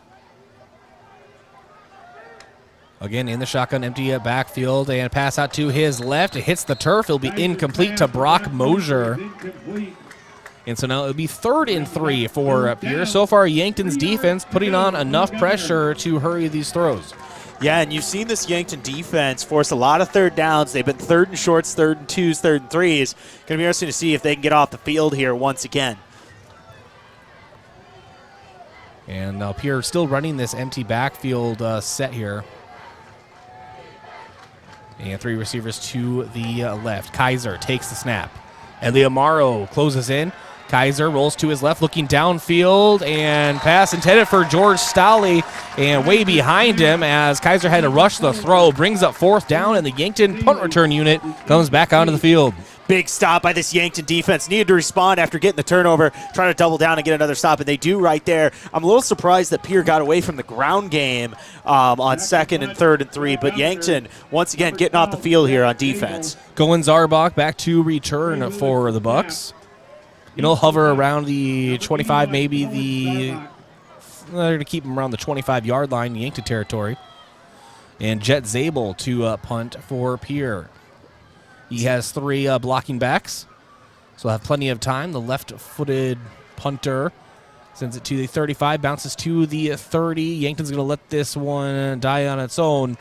And it does so at the Yankton 27-yard line. Here comes the Yankton offense. Yeah, we're going to get our first full look at this Yankton offense. They had a short field, obviously, after the turnover. It's going to be interesting to see what they can do now with a full field ahead of them on this drive. But either way, sitting in a good spot, up 7-0 here with 4:27 left in the first. And you wonder how much, Josh, that score, even though they had a short field, really helps the mentality of this Yankton offense, which has struggled in their first few drives of every game this season. And now Kamshoff in the shotgun, Evan Sirk to his left. He'll keep it. Sirk is blocking, and Kamshoff gains about 4 yards on the play. And that's big. You want to stay on schedule on first down, get those 4-yard runs or so. Like I said, stay on schedule. Nice job there by Kamshoff on the designed quarterback run. 2nd and 6 for Yankton. Ball in their own 31. Handoff to Sirk. We'll have a whistle and probably a false start going on Yankton. Yeah, I didn't see who got a head start on that one, but usually, like you said, in these type of situations, false start. And they're going to say Austin Goebel moved on the outside. And so they'll bring it 2nd and 11 for Yankton. Ball now on their own 26-yard line. 2 receivers right, 1 left. Evan Sirk in the backfield. Matthew Sheldon, the blocking back. And Kamshoff looking to pass. And did he throw it away, Josh? I think that was a little bit of miscommunication between him and Goebel. Goebel ran it out, and I think he was running it deeper when Kamshoff thought it was going shorter. I think that was just a simple miscommunication. Okay, I was just wondering because no one was there, but it was a incomplete pass for Lucas Kamshoff. Now 3rd and 11. He takes a high snap and brings it down. Has a nice clean pocket. Now, as I say that, he is under pressure. Pass to the right side, intended for Peyton Peterson. And I'm saying intended very softly, as that was a kind of a throwaway as well. It's going to be almost an impossible pass to complete, but that brings up 4th down for the Bucks. Yeah, and this Yankton offensive line has given Kamshoff some time. There just isn't much down the field that he was looking for there on a 3rd and long. And now Pierre getting the ball back once again. Josue Trujillo back to a punt for Yankton. Deep for the Governors.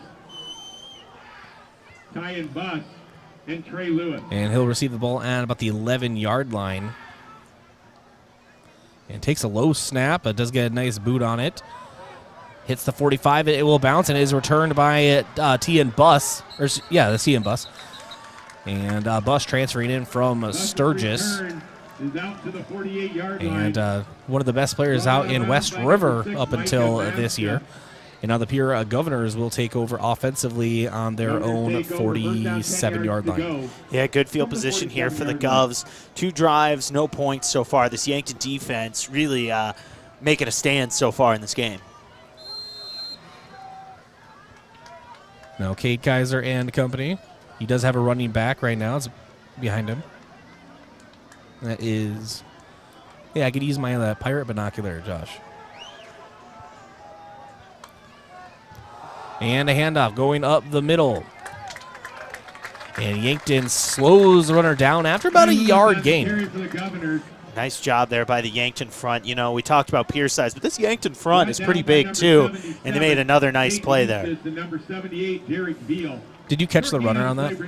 It looked to me like it was Trey Lewis, kind of their second back that they use a lot, the senior there. It looked like that was Lewis on the carry. Yeah, Trey Lewis, 110 yards coming into the game on just 11 rushes. You know, Cade Kaiser has tucked and run a few times, 313 yards entering today's game, 2 rushing touchdowns, but 10 in the air.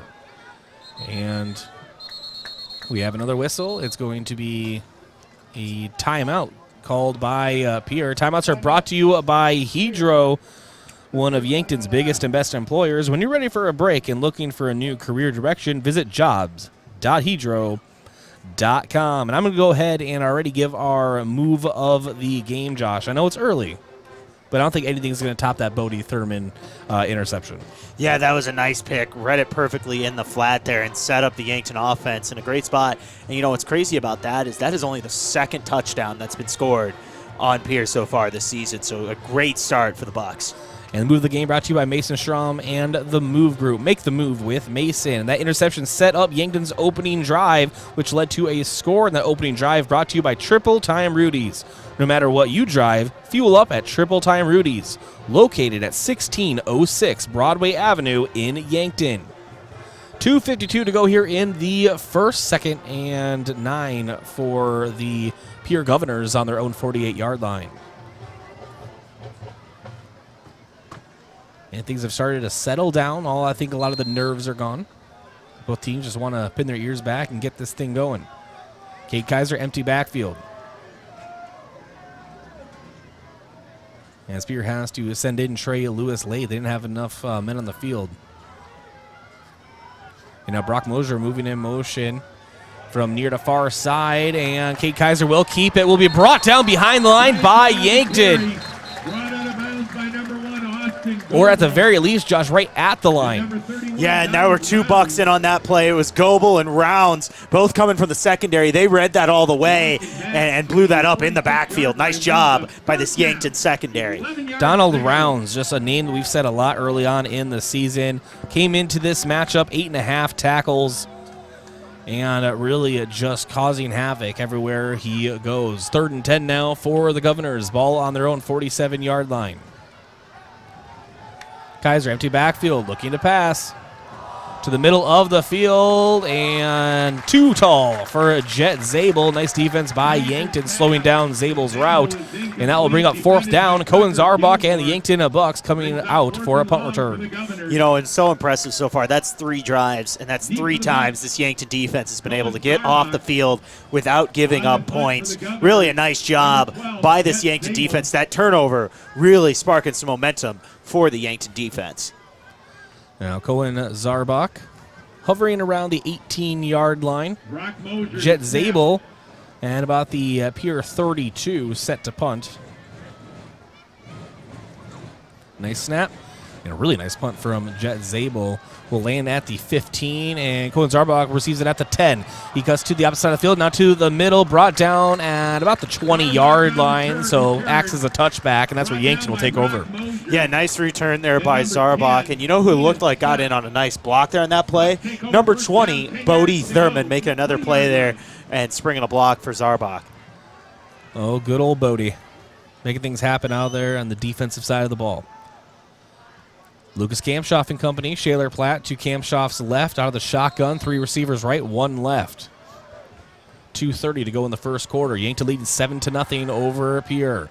Kamshoff scrambles and is brought down deep in the backfield at the Yankton, about, I don't know where they're actually going to mark it at, about the 11-yard line. So a loss of 9 or maybe 10 on the play. Yeah, Chamberlain came through the middle of that Yankton offensive line unblocked. I don't think he was accounted for in that play, and it was an easy sack for Chamberlain. So 2nd and 18 now for Yankton's offense. 2 minutes to go in the first quarter. Austin Goebel motion far to near side. Kamshoff rolling to his left. He's looking downfield for a pass. He may have one. He does. It's brought in by Peyton Peterson. He's into Pierre territory and is spun down to the turf at the 30-yard line. That's enough for a very, very, very deep Yankton Bucks first down. Nice play there by Kamshoff. He's able to roll out left, takes a shot to his slot guy, Peyton Peterson, and he's wide open and makes something happen here on that big play after the sack on first down. So 1:43 to go in the first quarter now. Yankton in Pierre territory on the Pierre 30-yard line. Kamshoff, hand off to Shaler Platt, goes up the middle. Big Diesel trying to turn his legs, and he'll get a gain of about 2 or 3 on the play. But once again, now it's about keeping this offense on the field a little bit. Try to get some points out of this drive now that you're inside the Pier 30. So 2nd and 7 for Yankton. Platt comes off, and Evan Sirk comes back in at running back. And Kamshoff keeps it himself, and now to Matthew Sheldon, and he'll get to the 20-yard line. And a bombshell from Sheldon will give the Yankton Bucks another first down. I've noticed you're trying something out tonight, and I like it. Yes. I like it. Thank you. Just testing it out, seeing how it works. 1 minute to go in the first quarter. And now Kamshoff Gives it off to Cirque, and Cirque is brought down at the 21-yard line. We do have a flag out on the field. A lot of times you're going to see holding in this situation, but we'll see what the officials call on the field. As they will have a discussion. No one's moving yet so far. Might have possibly even been pre-snap or something like that.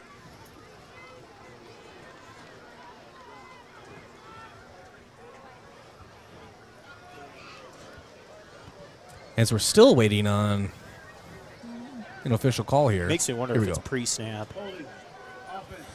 Okay, so holding going on. Yankton will back up the Bucks. And ball now at the pure 29-yard line. It's first and 19 for Yankton. And now Cam Shaw, under some pressure, steps up in the pocket and still brought down in the backfield at the Pierre 32-yard line. That is a loss of 3 on the play. It'll make it second and 22 now, Josh, for the Yankton Bucks. Yeah, now if you're Yankton, it's about trying to stay in field goal range. I know you had the big play earlier, but right now you're just trying to get positive yards, possibly set up a field goal maybe or something like that, or just try to get away with this drive with points. 15 seconds to go in the first quarter. Cam Schaff now pass, and that one's almost intercepted by, I believe that was Trey Lewis. Yeah, so Trey Lewis, Josh, if he would have been able to bring in that interception, I think he has a pick 6. Yeah, we have a tie game if that pass is brought down. Now if you're Yankton, need to slow it down a little bit, try to get some yards here on 3rd and long, possibly set up a field goal for Trujillo. And we'll see what the leg of Trujillo is. His longest on the season, his only on the season, was a 34-yard field goal at Watertown. And so 13 seconds on the clock. 3rd and 22 for the Bucks on the Pierre 32-yard line. Cam Schaff trips receivers to the right. Takes a snap. Steps up in the pocket, still looking downfield. He's looking toward the center of the end zone and almost brought in a diving attempt for Peyton Peterson. Peterson, let's just say elevated, Josh. If he would have brought that in, that's the play of the year. But nonetheless, incomplete pass. And Yankton will try to see if they're going to try to set up for... See if this is going to be a punt. Kind of has to be. Punt, yeah. That would be a very long field goal. So, Josue Trujillo out for the punt. He will receive the ball at the Pierre 45-yard line. And see if he can pin Pierre. This is all about an accuracy punt, Josh. Yes, absolutely. Try to pin him deep if you can. And very nice punt for that situation at the 5. Yankton there to receive, and they pin Pierre down at the 1-inch line. Backed up on their own end zone at the end of the first quarter. Yankton is leading 7-0 after the first. And that first quarter was brought to you by First Dakota National Bank. First Dakota has proudly supported the dreams and banking needs of its customers for 150 years, offering personal, business, and ag banking solutions for every stage of your journey. Plus a friendly team of professional bankers ready to put you first. And the UPS Store, offering packing and shipping, plus printing services, mailboxes, and direct mail services, helping small businesses reach their goals in Yankton across from Walmart. Let's take a quarter break, brought to you by Prime Hydration. It's time to rehydrate with Prime Hydration, the perfect combination of flavor and function, changing how you refresh, replenish, and refuel. With 5 awesome flavors and no added sugar, you're getting the taste you want without anything you don't. Prime Hydration, the perfect boost for every endeavor. Back in 30 seconds, Yankton Bucks football, KYNT, KYNTV. This sports season, keep your athlete hydrated with sparkling ice. Choose from a rainbow of colors and flavors, each sourced from nature with vitamins, antioxidants, and 0 sugar. Sparkling ice. Tease your taste buds with tropical flavor. And rehydrate with Prime Hydration, the perfect combination of flavor and function, changing how you refresh, replenish, and refuel. With 5 awesome flavors and no added sugar, you're getting the taste you want without anything you don't. Prime Hydration, the perfect boost for every endeavor.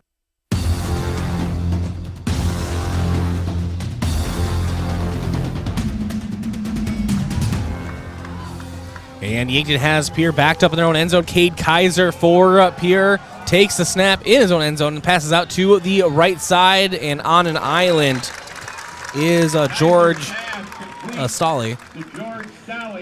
And that will bring Pierre to the Yankton, about the 7-yard line, maybe the 6. Nice job by Pierre there to get out of the back of the end zone. But Bodie Thurman made a nice tackle in open space there. If he doesn't, that would have been a huge gain for Pierre. And it's now 2nd and 4 for the Governors. 11.5 minutes to go in the second quarter. Yankton leading 7-0. Cade Kaiser, empty backfield, takes the snap and goes off to his right. He'll have the first down and plenty more as he's spun down to the turf at the Yankton 18-yard line. Yeah, nice run there. They really got away from the Pierre 18, excuse me. Really got away from that quarterback run these last couple drives. Pierre going back to it there to get the first down. 2 receivers left, 1 right. Cade Kaiser, another empty backfield. 11:07 to go in the second quarter. And Kaiser takes the snap. He'll keep it himself and cuts to the right. Now goes back to the near side here as he's hit hard and breaks a tackle and gets past the second one as well. Eventually brought down at the Yankton Pierre 24-yard line. Why do we keep doing that? It happens to the best of us. But now second down here, really going back to that quarterback run these last couple plays that saw some success earlier for this Pierre offense. It is now 2nd and 5 for the Governors. Similar formation. And knee-high snap. Kaiser looking to pass. Has plenty of room in the pocket. Rolls out to his right. And gets to on the line of scrimmage. And we have a late flag as he's forced out of bounds. Maybe a late hit, Josh. We'll see what this is. I'm almost going to bet you a Josh Boelter dollar. That's what we're going to hear. Yeah, and I'd have to see that one up close because that looked to me like it was inbounds, and if it is, then I don't know if these officials know what out of bounds means. But either way, like I said, I can't see from up here if that was completely inbounds or out of bounds. And so that is a late hit going on Yankton, so that will move Pierre up plenty. And like you said, Josh, we can't see it from this vantage point, and officials doing an excellent job here tonight so far. Don't expect anything different the rest of the matchup. 10:18 to go in the second quarter.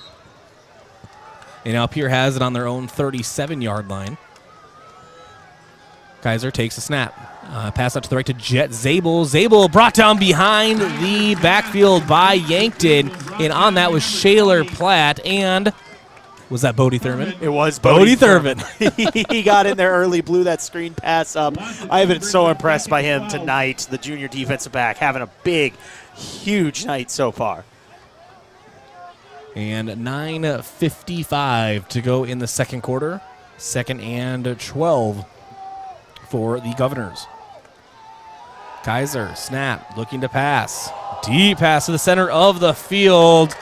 And Pierre wants a flag, but great pass defense for Yankton. And that was Bodie Thurman on the defensive effort right there as well. Yeah, it looks like Stolley lost his footing a little bit there. And the Yankton interior defensive line able to just get just a little bit of pressure there on that third down. Now, 3rd and long here for this Pierre offense. So 3rd and 12 to be specific for Pierre. Ball on their own 35-yard line, just shy of it. 9:40 to go in the second quarter.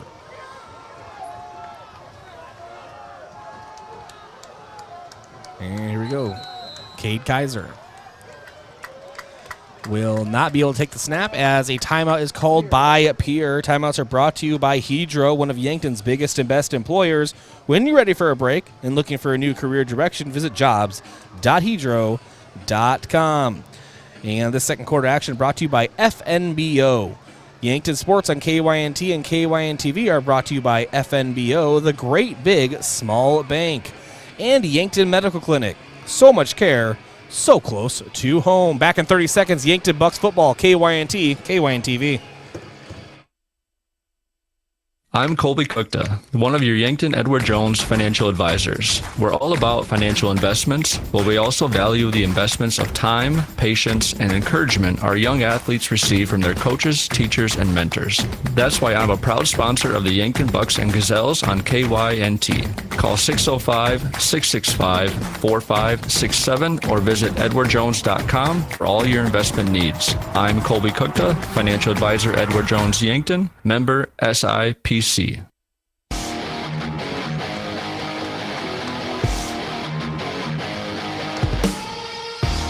and 12 for Cade Kaiser. Here we go. He takes a snap. He's under pressure in the backfield. He gets away from it. Back to the line of scrimmage and brought down after a gain of just a yard. And that will bring up 4th down, and Yankton's defense has done it again. Yeah, this Yankton defense getting some pressure there on 3rd down. Coach Olson dialing it up on 3rd. He's got to be proud of his defense so far. 4 stops here for this Bucks defense, including a turnover. Yeah, so Yankton's Cohen Zarbach back to return another punt. It's just been an excellent defensive night for Yankton thus far. And now it is Jet Zabel to punt. He does so. Cohen Zarbach back to return at the 19-yard line. And did he call for a fair catch? He had waited for a fair catch, and to be honest with you, it'll be kind of generous if they leave it at that spot. That usually is a penalty if you wait for a fair catch and then take off. Yeah. They'll call you for a penalty on that, but looks like Yankton's going to get the ball right where it was caught about the 19-yard line. Yeah, it's Cohen Zarbach, for those radio listening audience, called for a fair catch, and then you kind of maybe heard like a from the crowds because he kind of took off, as Joshua was alluding to. But Yankton has it on their own 19, 8:55 to go in the second quarter. And Lucas Kamshoff in company, moving left to right on your screen or listening device. And the sun is starting to go down, and it's just a nice fall night here at Crane-Youngworth Field. And a quarter of the town in attendance. It's going to be interesting to see what these officials are discussing. It might possibly be that fair catch. They might be moving Yankton back a little bit here. Not sure if that's what they're talking about or anything like that, but we'll see.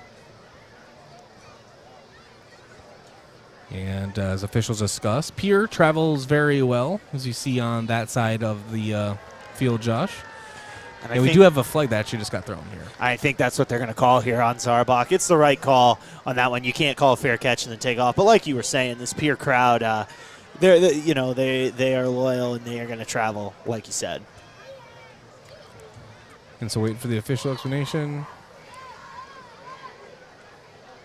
Okay, so yeah, that's what they're calling. And that will back up Yankton to the 14-yard line. Penalty moves the ball back to the 14-yard line. First down, 10 yards to go for the Bucks. All right, so 1st and 10 for Yankton. Kamshoff has Cirque to his right. He'll look to pass. He's looking deep down the right side, and intended target to Carson Ness led him about 4 yards too far. Yeah, it was there. Ness was open, just a little bit of an overthrow, but an encouraging sign if you're this Yankton offense. Seeing a play like that be there once again. They've had a couple opportunities in some of those deep routes. And so 2nd and 10, ball still in the 14. 8:50 to go in the second quarter. Yankton leading 7-0. Hand off to Evan Cirque. Cirque bounces to the middle, and he'll get past the 15 and brought down at the 17-yard line. A gain of about 3 on the play. Like you said, about gain of 3 on the play. Now Yankton trying to move the sticks, keep that defense off the field for a little bit. And a gain of 4 officially. It's a 3rd and 6 now. And Carson Ness in motion. Now he'll set up on the near side of the field, get readjusted. Kamshoff, 2 pass for Yankton. Deep pass to Austin Goebel, right on top of the big red Y. It would have been about a 40-yard completion, but it's incomplete. And that will bring up 4th down for the Bucks. Yeah, trying to get it all there on one play once again. You kind of want to see maybe Yankton go for a little bit less here and try to extend the drive, but it was there once again. Carson Conway to snap. And now Trujillo back to a punt again for Yankton. Deep for the Governors. Trey Lewis. And he'll receive the ball at about the 5-yard line.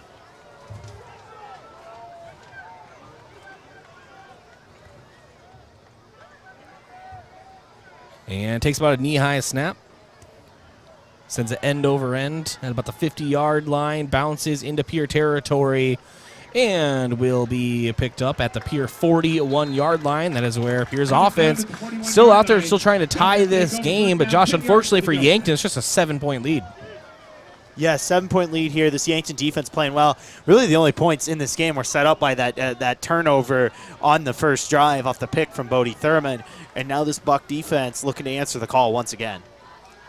And they've been on the field quite a bit, but have done an excellent job. Cade Kaiser in the shotgun has a one running back set behind him. And pitch option, he'll keep it himself, go up to the middle of the field, trying to bounce out to the right hash marks, brought down by Yankton at the 43-yard line, gain of about 2 on the play. Nice job by the Yankton defense. Really the first time we've seen that outside speed option there for this Govs offense, and Yankton did a good job of taking away the pitch option and then collapsing back inside to bring down the quarterback.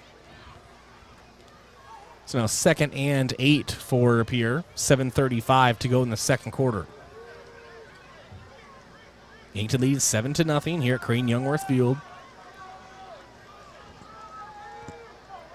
Yankton has 3 linemen down. Edley Amaro bouncing on the edge. And we have a timeout taken by Steve Steele and this Pierre offense. Timeouts are brought to you by Hedro, one of Yankton's biggest and best employers. When it's time for a new job, maybe a new career direction, visit jobs.hedro.com. Back in 30 seconds on KYNT and KYNTV. At Elwood Family Dental Care, we treat our patients like family. We have an experienced and extremely caring dental team. We take the time to make sure you understand your oral health and answer any questions you have about your dental treatments. With an office located in the heart of Yankton at 1818 Broadway, we're centrally located for all patients in the area. Whether you need fillings, crowns, or bridges, just a teeth cleaning, or even Botox. Contact Elwood Family Dental Care today.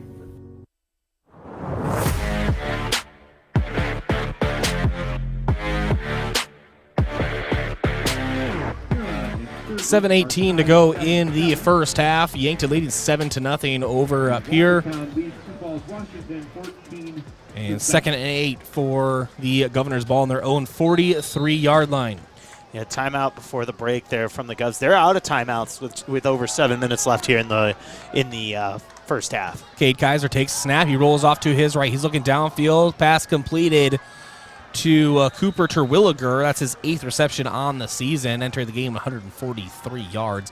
He gets just into Yankton territory and just shy of a first down, unless they give it to him. Let me see. And it looks like they are going to move the sticks after that. But nice play call there by the Govs. You get a man open, rolling out in the flat for an easy completion for Kaiser. So 1st and 10 now for the Governors. In Yankton territory, handoff to Brock Mosier, and he's brought down at the Yankton 46-yard line. So a gain of about 3 on the play. And this Yankton defense is doing a nice job up front against this run game. I've been really impressed with that so far. Gain of 3 brings up 2nd and 7. Coach Brady Muth looking on from the Yankton sideline. He knows this Pierre offense going to erupt at any moment. Cade Kaiser orchestrating his offense from the shotgun position. Low snap, he picks it up, hands it off to Brock Mosier, and he pitches it back to Cade Kaiser. He goes off to the right side. He'll have positive yards on this. And Bodie Thurman absolutely crushes Cade Kaiser on the far sideline. We have laundry on the field. I thought that was a clean hit, very much in bounds. Just a hard hit, but there's flags, and hopefully they discuss this, Josh, from what I've seen.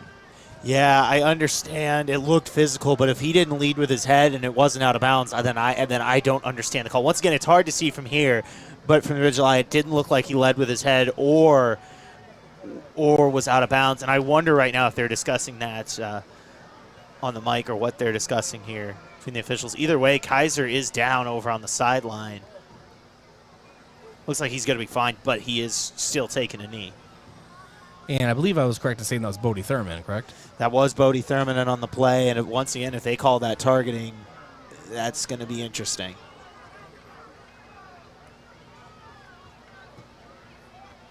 And so we're still waiting on the official word.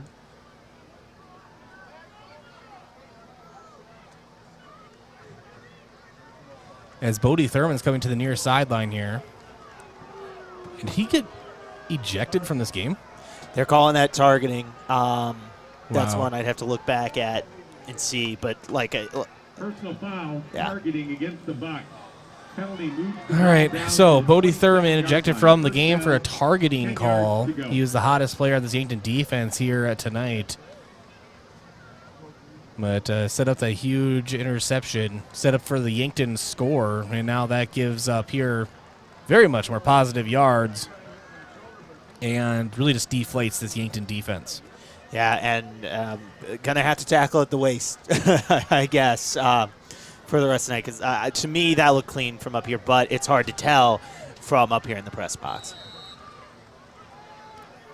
And so it will be Jet Zabel running the offense for right now, as Cade Kaiser will be looked at. So Jet Zabel. He'll keep it himself. He'll go up the middle and is slowed down by Yankton at the Yankton 25-yard line. So gain of around 2 on the play.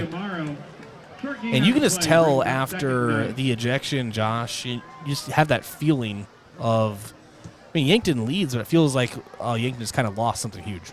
Yeah, it is going to be interesting to see. What also is going to be interesting, keep an eye on the quarterback, Kaiser. He is over on the sideline. I can't see where he's at from here, but that could take away a dimension of this Pierre offense, depending on if Zabel can throw the ball or not. And for now, Pierre will run kind of that wildcat formation with Jet Zabel. And Zabel keeps himself and is to the 25 and gains a yard on the play. And Yankton's defense doing a nice job really closing down and setting these edges. Yeah, nice job there. Like I said, if Kaiser isn't in the game and Zabel can't throw, that makes this Pierre offense one-dimensional. But as I say that, guess who's rolling back out on the field for the Govs? And so Cade Kaiser comes back out for Pierre. It's now 3rd and 6 for the Pierre Governors. Ball on the Yankton 24. Kaiser looking to pass. He does complete it, and just shy of the sticks. It was, I believe that was Tucker Gilmore on the big tackle. Brought down by Carson Ness. Looks like a 4th and 2 here. 4th and 1, 4th and 2. Maybe even a 4th and 3 now. It looks like this Pierre offense is going to go for it. And they said Carson Ness officially. I thought it was Tucker Gilmore. It's either Carson Ness or Tucker Gilmore on the big stop. And as you said, Josh, 4th and 3 now for Pierre. 5:10 to go in the first half. Ball on the Yankton 20-yard line. Here we go. Huge play. And Kaiser looking to pass. Out to the right side. Ball is tipped, and it is a turnover on downs. Yankton Bucks stand strong. Nice response there from the Bucks defense. Got some pressure off the left side, and I couldn't see who got their hand on the ball, but tipped ball at the front, and the Bucks offense is going to get the ball back with under 5 to go here in the first half. You love to see it, and Yankton is excited. That's a little bit more of that energy you want to see back into the crowd and the Yankton sideline. A huge defensive stop for the Yankton Bucks. Lucas Kamshoff and company take over on their own 20-yard line. And Kamshoff takes a snap. He's looking. He rolls out to his right side. He's under some pressure. Pass to the third row of the stands. Hey, if it's like baseball, Josh, that fan gets to keep that ball. Or take it to the concession stand. Just run. No, but nice job there by Kamshoff. Didn't see anything. Threw it out of bounds, not forcing anything on the offensive side. And so now 2nd and 10. Ball still at the 20. And Kamshoff directing. Austin Goebel in motion. Far to near side. Handoff to Big Diesel. Shaler Platt struggles to get any momentum on the run. And he'll gain like a half a yard on the play.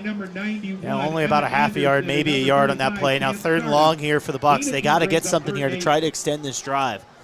And actually officially a gain of 2. Seemed like you stopped short of that. So 3rd and 8 now for Yankton. Ball on the 22-yard line.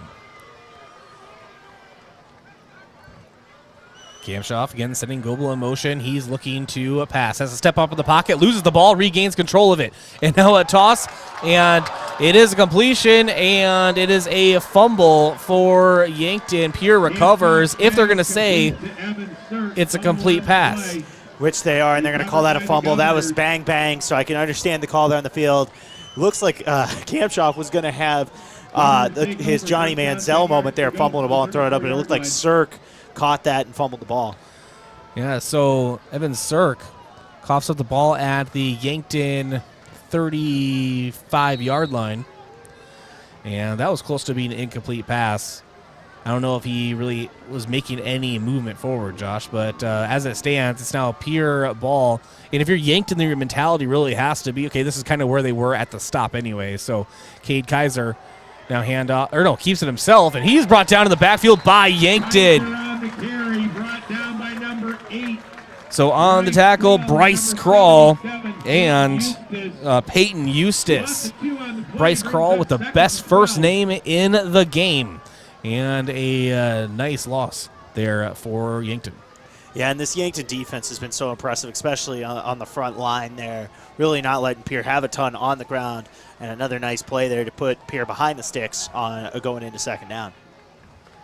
So 2nd and 12. Kaiser looking to pass to the center of the field. Almost brought in. And that would have been a huge play, and if not a touchdown, would have been about the 2-yard line. And that was intended for George Stolley. And so now 3rd and 12 now for the Governors. 3.5 minutes remaining in the first half. Yankton leads 7-0. And Pierre's gone to that post route a couple times, and it's been open, just not able to connect. If they hit that, it's going to be 6 for this Govs offense. Empty backfield again for Cade Kaiser. And now Kaiser looking to pass to the sideline. Ball maybe even tipped from Carson Ness. At the very least, he was an obstacle in the way. So an incomplete pass brings up 4th and 12 for the Governors. And what a game plan from this Bucks defense led by Coach Justin Olson. They have been phenomenal tonight. They've been asked to do a lot and been able to get it done so far. And it looks like, with where they're at on the field, looks like this Pierre offense is going to stay on the field and go for it on 4th and long. Yeah, it's kind of a no-man's land situation, so you can understand it. As Kaiser steps up to the line, takes the shotgun, snap, under some pressure. Ball is, not brought in at the first down marker. The pass was completed to Stolley, but he had part of his body was out of bounds as he slid toward the Pierre sideline. So another turnover on downs. Yankton, the Bucks defense, stands strong again. Yeah, nice job by this Yankton defense. Sometimes you need a little bit of a break. It looked like the receiver had gotten wide open on an out route, just wasn't sure where the out-of-bounds line was, and caught that one out of bounds. Now this Bucks offense getting it back here. And around where they lost the ball initially, as Kamshoff and company have it on their own 36-yard line. Hand out to Evan Sirk, and Sirk goes up the middle. And the Lightning part of Thunder and Lightning get to the Yankton 41-yard line. So a gain of 5 on the play brings up 2nd and 5 for the team in red. And now there is 2 receivers to the left, make that 3. Kamshoff claps his hands, shotgun. And a pitch forward to Matthew Sheldon, and Sheldon is lit up right at the line of scrimmage. And maybe they're going to give him a yard of forward progress. And that was a unique wrinkle I haven't seen on this Bucks offense. Almost like a shovel pass. They were trying to catch the Pierre defense off guard, but Pierre did a nice job of coming to the ball and then cleaning that play up at the end. So 3rd and 4 for the Bucks. 2.5 minutes to go in the first half. 7-0 lead for Yankton. A classic ESD old school style football game here tonight. And Lucas Kamshoff claps his hands. Takes a waist-high snap. He's looking to pass this to Carson Ness, and Ness can't bring it in. Pass was a little low toward the turf. Probably catchable, but it would have been a very difficult reception for Carson Ness as it hits the turf, and that brings up 4th and 4. Yeah, that's a tough play to make, even though it was open. A lot of pressure in Kamshoff's face, and he isn't able to get the ball there. And now the Bucks are going to be punting this one away. Josue Trujillo now to a punt for Yankton, as we have ourselves an old classic punt-off, Josh. Yeah, a low-scoring game, which I know these defenses are good, but I don't know about you. I kind of expected some fireworks in this one. And there's a whole another half to go as Trujillo sends this line drive up punt to the 35 to the 30, and bringing it forward is that's Trey Lewis. And Lewis gets to the far sideline, and he's hit near the sideline. I'm always waiting for flags. And they're going to say a clean hit, as Pierre will set up on their own 44-yard line. Yeah, good field position here for the Govs. Have a chance to maybe notch this one up before halftime. 2 minutes left here in the first half, and it would be big for the Govs with Yankton getting the ball first next half. Remember, no timeouts either for the Govs. That is right. So they have to work with the clock here. 2:01 to go in the first half. Empty backfield for Kaiser. Kaiser under pressure from Edley Amaro. Amaro tracking him down. He brings him down to the backfield. Edley Amaro brings him down. A big loss on the play. And talk about pinning your ears back, Josh. Yeah, nice pressure there off the right side from Amaro, getting through a couple Pierre offensive linemen and making the big play. And now it's Kaiser looking to pass. Rolls off to his right, and pass intercepted by Yankton. No, they're saying not. Carson Ness wrapped it up, but they're going to say hit the turf. I got very excited there. Yeah, I did too there. I thought that was going to be another turnover that the Buck defense needed here. Either way, though, a chance to get off the field, and there's a minute and a half left in this first half. Yankton does have 3 timeouts, so if they can get off the field here, they might be able to have a chance to go 2 for 1 going into the second half. And so now Cade, Kaiser, and company out at 3rd and 16. Ball on their own 39-yard line.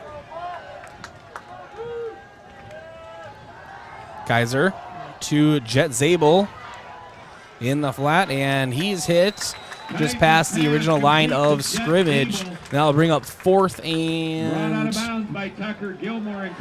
9 for the Pierre Governors, and you would have to think if Yankton calls a timeout here, they could stop the clock, but so far a timeout is not being called. Yeah, no timeout so far. They might just be content taking the 7-0 lead into halftime. So 1 minute to go here in the first half, and Yankton is electing to let this clock run down as the play clock's now at 7. So Pierre's going to have to rush a punt here. And they will get a punt off, as we do have a flag on the near side of the field. Tucker Gilmore back to return at the 15, brought down at about the 17-yard line. I wonder what this flag is. Well, it looked like it was as the snap happened, but also there was a Buck that ran into the punter, but I didn't see a flag get thrown for that yet. Looks like it's actually going to be a false start on Pierre, and that might be why they didn't call it. I don't know how they didn't possibly blow the whistle unless that was a legal formation instead. But either way, though, if this is on Pierre, they should be moving the ball forward just a little bit. Yeah, still waiting. They may have just picked up the flags. Well, if you're Yankton here, you have a chance to take one shot possibly before you decide to run out this clock here, see what happens. You have those 3 timeouts in your back pocket if you're Coach Muth. And now Lucas Kampshoff and company. Illegal procedure against the Governors, declined by the Bucks. Okay, so legal procedure by the Governors is declined by Yankton. And so now Yankton has it on their own 18-yard line. Lucas Kampshoff sends Matthew Sheldon in motion. And here is a pass attempt for Kampshoff. Steps up in the pocket, trying to get out of some danger. Looking downfield for Carson Ness. Ness brings it in at the Yankton 45-yard line. The clock keeps going. And we have a timeout taken by Yankton. That will stop the clock. Timeout's brought to you by Hedro, one of Yankton's biggest and best employers. When you're ready for a new job, maybe a new career direction, visit jobs.hedro.com. For a second there, Josh, I thought maybe they didn't because the players were kind of running off and on the field at the same time. I think there was some confusion if a timeout was taken, but it was. We're sitting at 28 seconds left to go in the first half. Yankton leads 7-0. They have the ball on their own 44-yard line.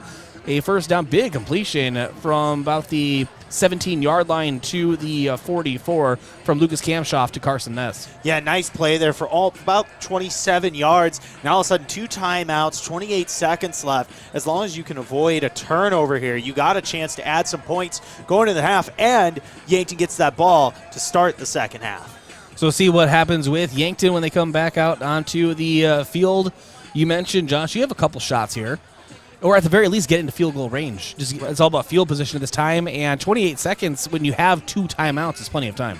Exactly, and you also can get out of bounds. That's a possibility as well. Lots of time here for Yankton. We saw them about the 35 earlier, didn't feel comfortable with a field goal, so you got to think at least the 30 is the goal for this Buck offense. And so now Lucas Kamshoff takes a snap. Looking to pass. He rolls out to his left. He's looking downfield, and he does have it as Matthew Sheldon brings it in at the Pier 40 to the Pier 30. Forced out of bounds. We have a flag going down in the backfield. Judging on where it's thrown, it's going to be holding against Yankton. Yes, it is. So, and I think they're going to get the left tackle, Caden Wavernick, here for a hold on this one. It's who I think they're going to get. I'm not completely sure, but I think that's where they're going. I blame you. Blame me? I do. I'm sorry. That will bring Yankton back. As now Yankton coaches are kind of huddled up over on the far side. I think a lot of that's the defensive coaches over there. Justin Olson, Blake Savvy, Dan Schwach.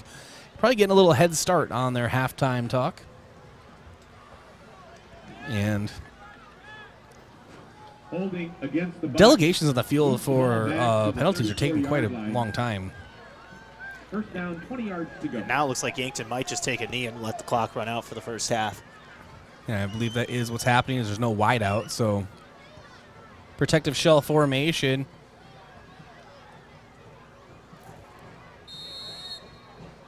And Yankton, Lucas Kamshoff will. Whoa, whoa, whoa, whoa. We have a flag going on Pierre, and for good reason, as Yankton's offensive line is coming out to defend one of their own, as I believe that was Lucas Chamberlain, Josh, on the, I guess what you call it, the edge, and just lit up a Yankton Buck. Yeah, that was Emmett Anderson in on that one, and he's going to get flagged for that, I would think. That was completely unnecessary here when they were just trying to kneel the ball and go to half. It was Emmett Anderson, you said? Yes, Emmett Anderson, number 91. Yeah, well, that was one of those plays. I'm sorry, folks, but it was just really kind of egregious. I was like, wow. And there was a flag thrown late, so there might possibly be a Buck in this situation who's flagged too, I think, for the later shove on that. But we'll see what happens here. For sure one on Pierre, if not another one on Yankton, but it was more reactionary to what happened. But in every time one of those situations, it's the second guy who's going to get flagged a lot. And that I would usually agree, but I think that first one was so obvious that oh, man. Yeah, okay, so you're right, Josh. They're offsetting penalties. Yeah. All right. And I don't necessarily condone getting personal fouls, but that's when he was more reacting, trying to protect his guys and stand up for his guys after that penalty. And I think now it's just better off. We're on the clock, keeping these two teams separated after a physical first half and getting them within the locker room to halftime. Well, what a way to end that first half with some physicality, as Yankton coaches are also going up and down the sideline. They're angry as well, but you like to see that passion as both teams enter the locker room. It is 7-0. Yankton Bucks lead the Pierre Governors as we begin the Avera halftime show. And the Avera halftime huddle brought to you by, well, Avera, moving health forward. We'll be back after this break and discuss that first half action. Bucks football, KYNT, KYNTV. South Dakota Coyote football is back in the Dakota Dome, and we can't wait for you to join the party. It's picked up, 30, 25, running near side, Miles Harden 20, dances outside tacklers, inside the 20, Miles Harden tackled down to the 16-yard line. Presented by Pepsi, the Coyotes take on Lamar at 1 o'clock this Saturday. Blue Rune will be taking the stage at Coyote Alley before the game, and the 2023 USD Hall of Fame class will be recognized at halftime. Tickets are available now at goyotes.com. Hey Yankton, check out Hedro's Hot Job of the Week. This week, the hottest job on the market is our paint assistants. We have days, evenings, and nights available. This position includes day one benefits and monthly profit sharing that will knock your socks and boots off. Apply today at jobs.hedro.com. Search Yankton. Again, apply today at jobs.hedro.com. Search Yankton or call Evie today, 668-2344. Do you really think it's a good idea to buy insurance off the internet? After all, it is insurance. It's not a commodity like a toaster. It's a contract to protect what you value most: your home, your car, your business, your health, and even your life. You need a professional, in-person agent to make sure you have the right coverage to fit your family's needs. Schedule an appointment with us today. Missouri River Associates, 665-6885. Attention homeowners, if you've been on the fence about selling, I'd love the opportunity to sit and visit with you. With low inventory, now would be a good time to call me, Deb Speck at Vision Real Estate. I'll provide you with a free market analysis and a no-pressure approach. Call me at 605-664-5555 to find out if now is the right time to make a move. Phew! It's hot outside. You know what that means. Getting ready for school is right around the corner. Yankton Computer and Networking Services is a proud Dell dealer and has some smoking hot deals on new laptops and desktops. Start the school year with a clean slate on your PC with a professional computer cleaning from our experts. Give Yankton Computer and Networking Services a call today at 605-664-2222 or stop by and see us at 1901 Broadway. Enjoy some Yankton hospitality at the brand new Fairfield Inn and Suites. As the newest hotel in Yankton, you'll have a comfortable, relaxing stay in modern rooms. For business travelers, Fairfield is a perfect place to rest after a long day of work or use their meeting room for small meetings. Families can enjoy indoor pool, and they'll love that Fairfield is close to Yankton attractions. Plus, there's plenty of parking for your boat or camper. And finally, fuel up for the day with their fresh, hot, and healthy breakfast. To reserve a room, go online to Marriott.com or call direct 605-653-2250. Get it cleaned with Buell's. Dress shirts, suits, dresses, coats.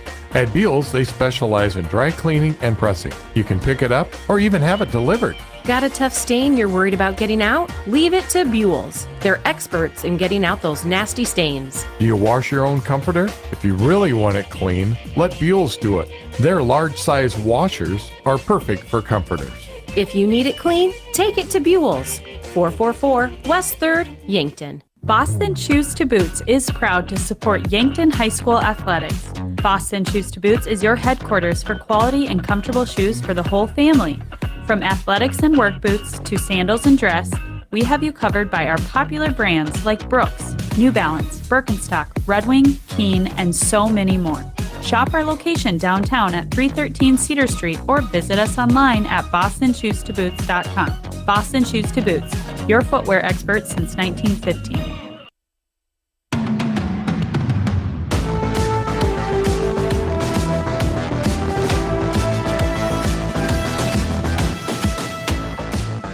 And welcome to the Avera Halftime Huddle.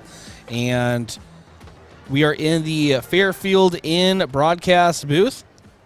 Get great rates and easy changes at the Fairfield Inn and Suites by calling direct at 605-653-2250. And our out-of-town scoreboard brought to you by Upper Midwest Garage Door, specializing in the sales, installation, and service of residential and commercial garage doors and openers throughout eastern South Dakota. Upper Midwest Garage Door is your local authorized Clopay dealer. And on our Colby Cookta Financial Advisor Edward Jones scoreboard, it is Yankton leading 7-0. And to win in sports, you have to adapt your strategy as the game changes. The same is true of investments. Colby Cookta, your Edward Jones financial advisor, can review your game plan. Call 605-665-4567 today. Edward Jones, member SIPC. All right, Trevin Ricklick with our out-of-town scoreboard. Go ahead. And in Class 11 AA action, we have 4 games going on around the state. 2 of them pretty close, 2 of them a little bit far.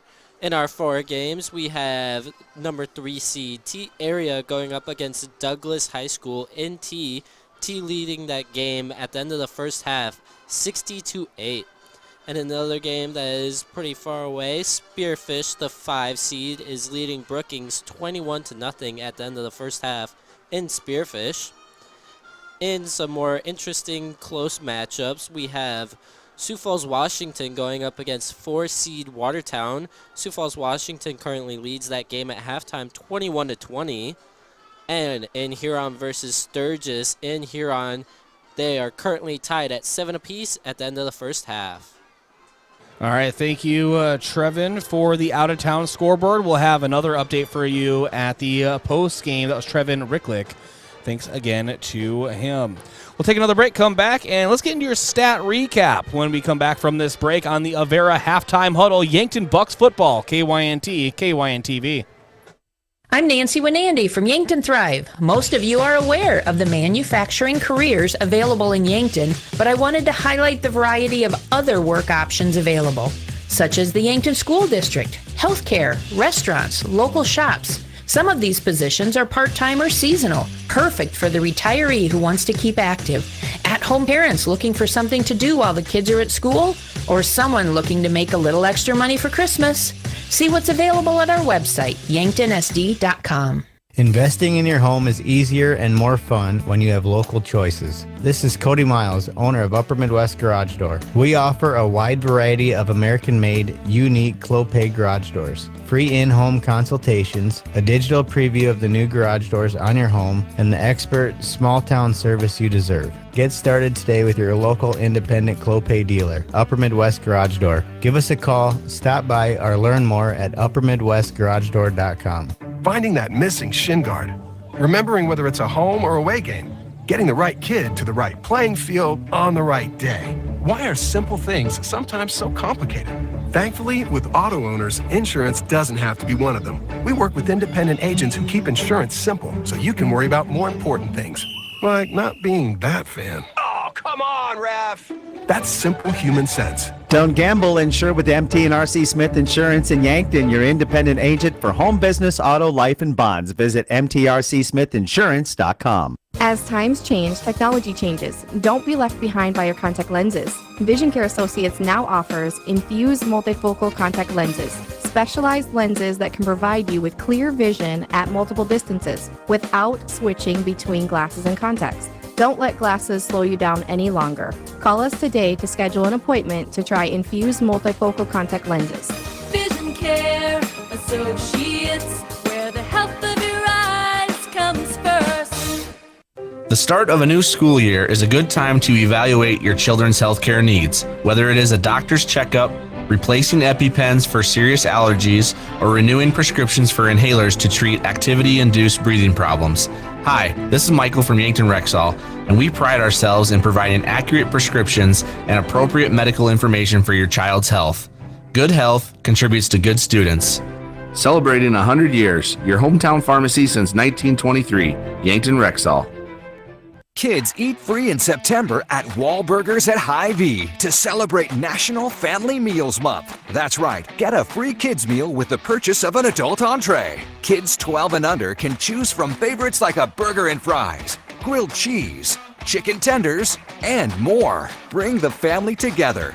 Dine in at Wahlburgers at Hy-Vee and get a free kids meal with the purchase of an adult entree every day in September. Dine in only. Some restrictions apply. See store for details. Every day you share personal information about yourself with others. You may write a check, charge fuel, rent a car, mail your tax returns, schedule a doctor's appointment, or post something on social media. Each transaction may share some sort of personal information, such as bank and credit card account numbers, social security number, name, address, or phone number. There are unscrupulous individuals, identity thieves, targeting these routine transactions, trying to gain your information to commit fraud. If you think somebody has stolen your identity, contact Consumer Protection at 1-800-300-1986. Tuxedo is proud to have been part of the Yankton community since its start in 2000. One of the things I love most is that they believe in promoting from within. I've been given many opportunities to advance. Tuxedo has an extensive variety of benefits available to their employees. The work environment at Tuxedo is extremely positive. we are looking for you to join our production team. Visit www.truxedo.com/careers to apply.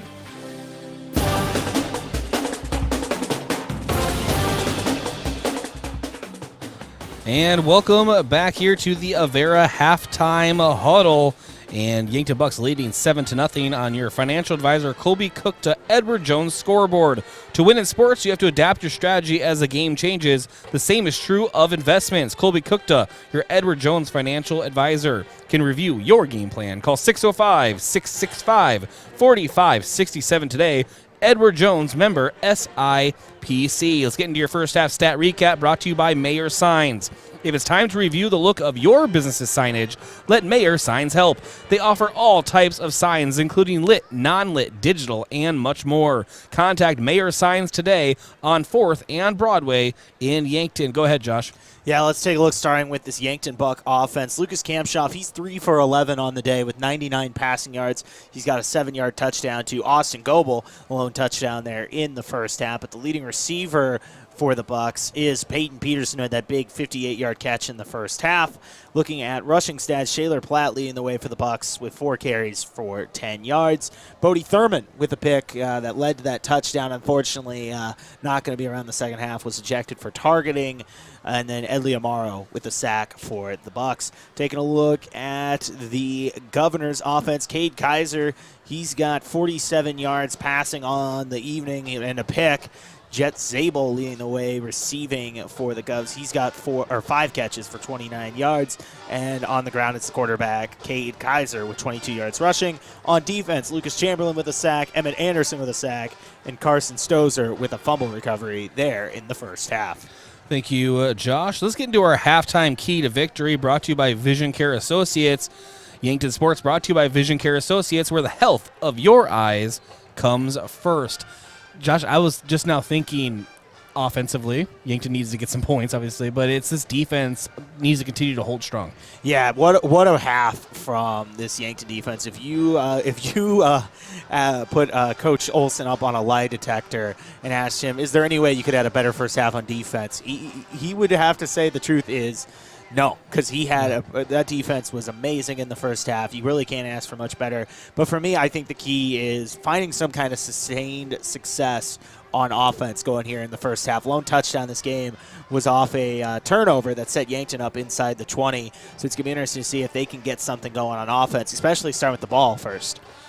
And I would have to agree to that. We're still here in the Avera halftime huddle. We'll take a break, and when we come back, we'll have your second half action here from Crane-Youngworth Field here in Yankton. This is Bucks Football, KYNT, KYNTV.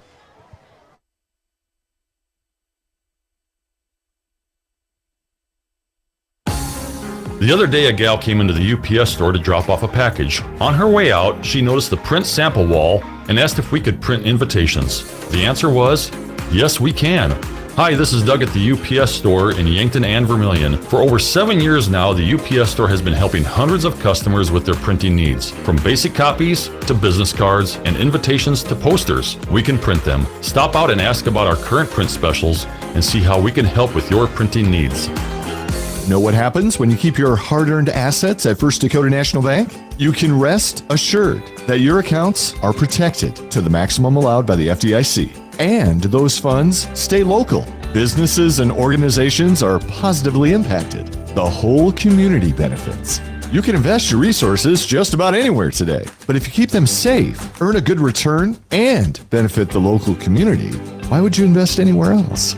First Dakota National Bank, member FDIC. Yankton Medical Clinic is pleased to announce the addition of geriatric specialist Dr. Jennifer Philhouse to their team. Dr. Philhouse will help patients as they age and need an expert who understands the aging process. She uses the John A. Hartford Foundation 4M's framework in her practice. What matters? Medication, mentation, and mobility. If you or a loved one have reached the age where you need expert care, schedule your appointment with her today. Dr. Jennifer Philhouse. Just one more way Yankton Medical Clinic provides so much care, so close to home.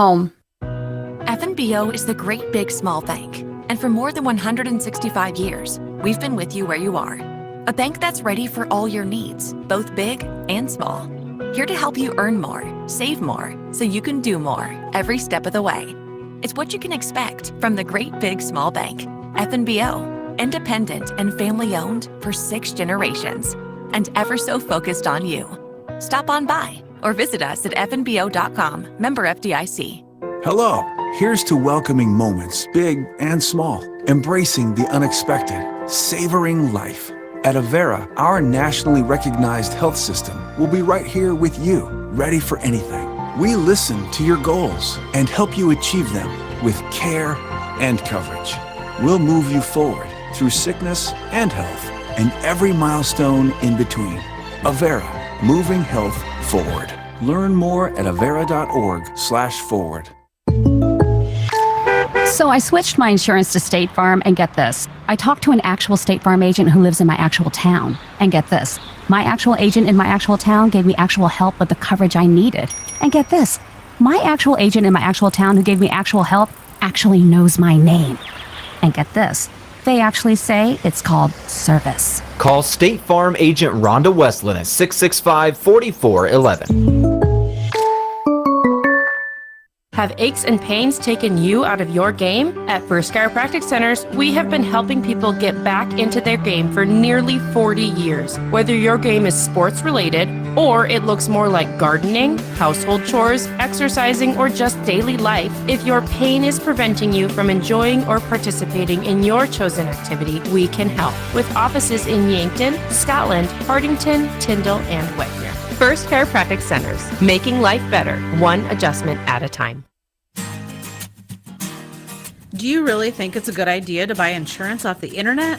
After all, it is insurance. It's not a commodity like a toaster. It's a contract to protect what you value most: your home, your car, your business, your health, and even your life. You need a professional, in-person agent to make sure you have the right coverage to fit your family's needs. Schedule an appointment with us today. Missouri River Associates, 665-6885.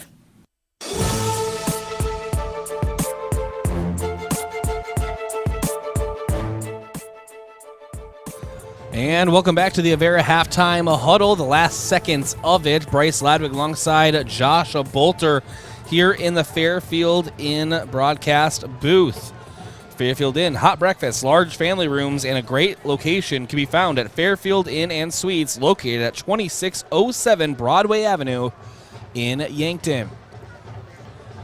I'm going to have to take the wife and spend a night there. Josh, get away from the kids. Yes, and you got to, it really is a nice hotel. Been there, got to cover that as a news director when they opened, and obviously being so gracious with us and give it.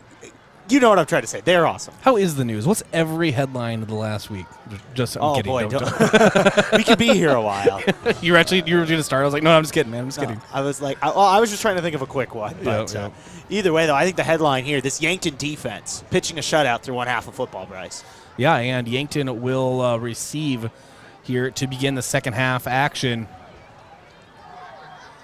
And here come out the 6-time defending Class 11 AA state champion, Pierre Governors.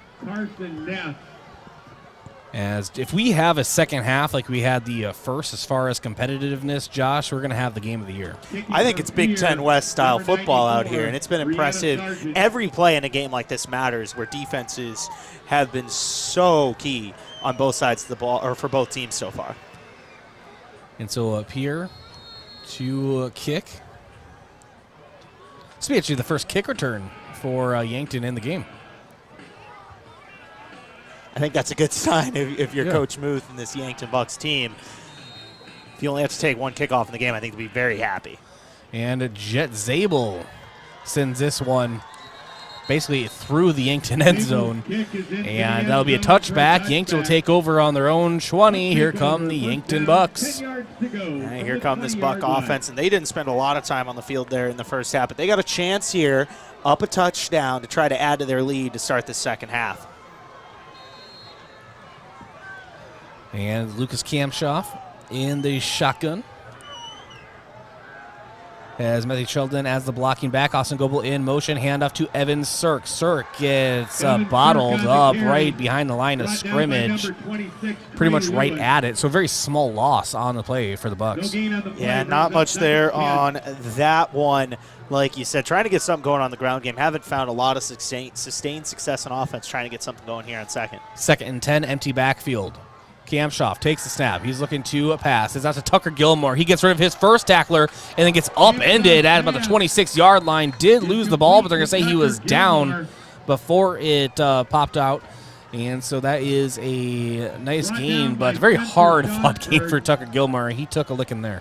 Yeah, like you said, took a licking, got flipped up there on that one. Now 3rd and 4, though, here for the Yankton offense. So 3rd and 4, Kamshoff. And we have a flag, and I believe it's going to be a false start going against the Bucks.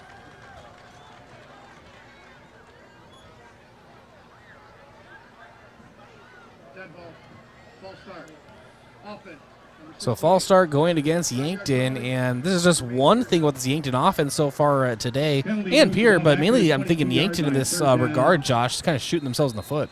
Yeah, a couple penalties, and that right there is not what you want here when you had a chance 3rd and short. Now it's 3rd and 9. Kamshoff to a pass to Carson S. He brings it in at the 35-yard line and spun out of bounds. That's enough for a Yankton Bucks first down.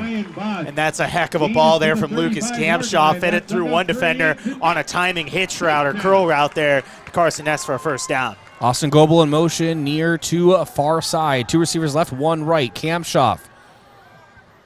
Hand off to Evan Sirk. Sirk following some blockers. Nice spin move to get out of some pressure. Gets to the about a yard gain on the play. Bring up 2nd and 9 for Yankton. Yeah, and there's not much there in the ground game, but you got to stick with it a little bit here to try to mix up your play calls. If you go one-dimensional, that obviously really limits half of your playbook. Keep Pierre's defense honest, and as you mentioned, Austin Goebel near to far side. And now Kamshoff looking to pass. He rolls out. He finds Evan Sirk open in the flat, and he drops it. Evan Sirk drops it at about the 34-yard line. And I would like to think, Josh, if he brings that in, he has the speed to get some separation and maybe a 10 to 15-yard additional gain. Yeah, had the look there, just wasn't able to hold on to it like you said. Unfortunate break there for the Buck offense. It's now 3rd and 9 for Yankton. 10:27 to go in the 3rd quarter on their own 34-yard line. Austin Goebel back in motion. Kamshoff empty backfield. He rolls out to his left. Look at downfield. Tucker Gilmore and miscommunication or just an errant throw as it went behind Gilmore's back. And that's an incomplete pass, and now Yankton will punt away to the Governors. Got to feel like a missed opportunity there if you're the Yankton offense. Had 2 plays in a row, a drop pass and then a missed throw on that one behind Gilmore. Really had a chance to keep the sticks moving, but weren't able to convert. And now all of a sudden, Pierre getting this ball back. And so Trujillo out to punt. Takes a high snap, still gets a punt off. And fair catch is called for by Trey Lewis. And Pierre will take over on their own 35-yard line. Heck of a punt there from Trujillo to be able to get that one off. It was close, but managed to get it off.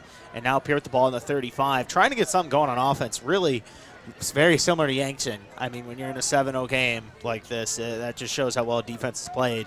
And you haven't seen much of this Pierre offense that's averaging 47.7 points per game. Yep, 10:16 to go in the 3rd. And Cade Kaiser has a running back behind him. I believe that's Brock Mosier. And handoff to, that's actually Trey Lewis. And Trey Lewis is going to take this all the way, maybe if he can get caught up. And no, he is brought down at the Yankton 11-yard line, maybe the 12. Doesn't matter, Josh. That is a huge gain for the Pierre Governors. A run just straight up the heart of this defense. Yeah, the hole opened up clear there, and Lewis hit it. But nice job by Gilmore to be able to make the tackle there and save a possible scoring play. And so the field has flipped. Now Cade Kaiser has it on the Yankton 12. He rolls out to his right, and it's a pass, and Jet Zabel tried to bring it in, but he is hit pretty hard upon the reception, so incomplete pass. I thought that might have been Tucker Terwilliger. Yeah, Tucker Gilmore, who had gotten in there and made the play and lit up the receiver. Nice job.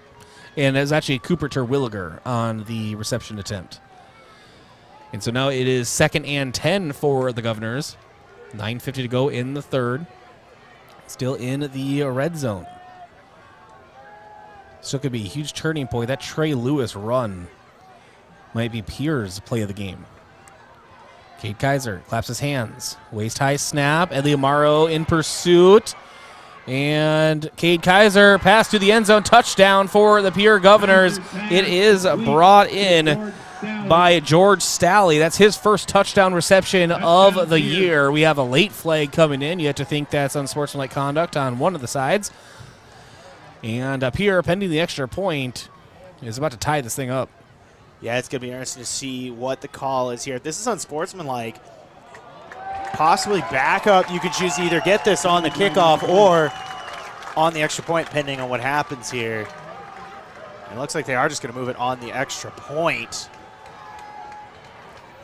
And so this makes things a little bit more difficult for Pierre. Oh, they're saying that's during the play. That's an eligible receiver downfield. So no touchdown on that. All right, so hey, hold the phone. Ineligible receiver downfield, you said, Josh. So wipe away that touchdown and fresh life for the Yankton Bucks. Yeah. And all of a sudden it's 2nd and long here, 2nd and 15 for this Pierre offense. They can get a first down at about the 2-yard line, but that's a big break for the Yankton defense. So now 2nd and 15 for Pierre. And we have another whistle coming in and maybe a clock issue. I just got some very quick discussion. I think it might have been with the stick over by the chains. It was still saying first down. I wonder if that's what they were talking about. But well, it confused me because I looked out there, said second. I looked at the scoreboard, said first. So, but it is 2nd and 15. Ball on Yankton's 17. And Kaiser will try this again. Hand it to Trey Lewis. He coughs it up, but he does recover his own fumble. That will be a loss on the play. Of how much, I'm still determining here. It's going to be about a yard loss. Now, if you're Yankton, this is all about getting to 4th down, right? You don't want to be in a situation where you give up a play, maybe possibly in the back of the end zone or something like that. See, I saw that burn them a couple times against Spearfish earlier this year, but here, just trying to get off the field on 3rd down. 3rd and 16 for Pierre. Ball on Yankton's 18-yard line. Yankton defense pinning their ears back. Here we go. There's a snap. Cade Kaiser looking to pass toward the end zone. It's out the back. Too tall. Incomplete pass. And that'll bring up 4th and 16 for the defending state champs. What a stand by this Yankton defense. And how about Tucker Gilmore making that big tackle early in the drive on the big run, saving it, and once again, saving a touchdown on that. And it looks like Pierre might go for this. It looks like Kaiser's still on the field here, lining up in the backfield with an empty set. And now Cade Kaiser, as you mentioned, Josh, empty set. And now this is the biggest play of the game. Cade Kaiser will keep it himself. He's going to try to go to the middle of the field. He has an opening. It's a touchdown for Pierre. Unbelievable. An 18-yard touchdown scamper for Cade Kaiser. He found a crease he liked, Josh. He exploited it, showed his speed. Yeah, broke contain, found a hole up the middle, and was just able to take it in for an easy touchdown. Yeah, that's deflating for this Yankton defense. This is an excellent job. Still have done an excellent job all game long, but to have him on 4th and 16, and after the ineligible receiver ruled the touchdown pass from earlier null, Pierre is an extra point away from tying this up. I think you're going to get an offside here on the Yankton defense. Looks like a couple guys over here on the left side were trying, or on the right side of the Yankton defense to get a jump. So see if this changes Pierre's approach at all.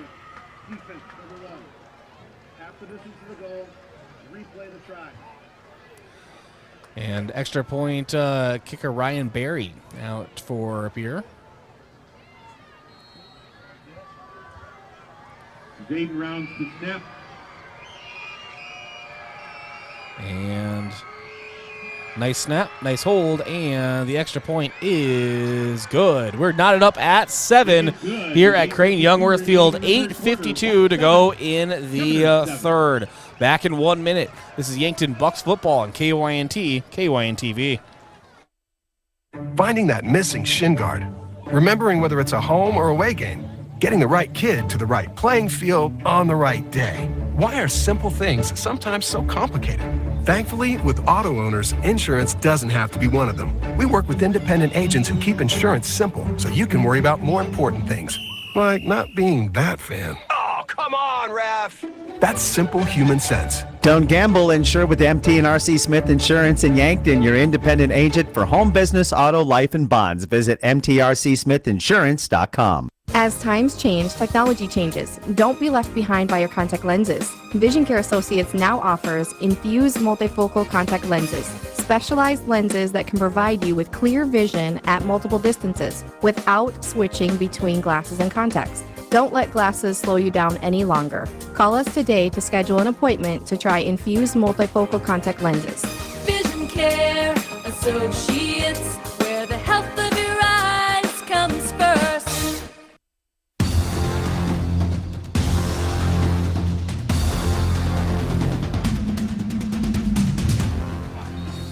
$8:52 to go on the clock here in the third quarter. Pierre to kick off to Yankton. It's a short kick and goes out of bounds. That will be a flag. Sargent's kick is out of bounds.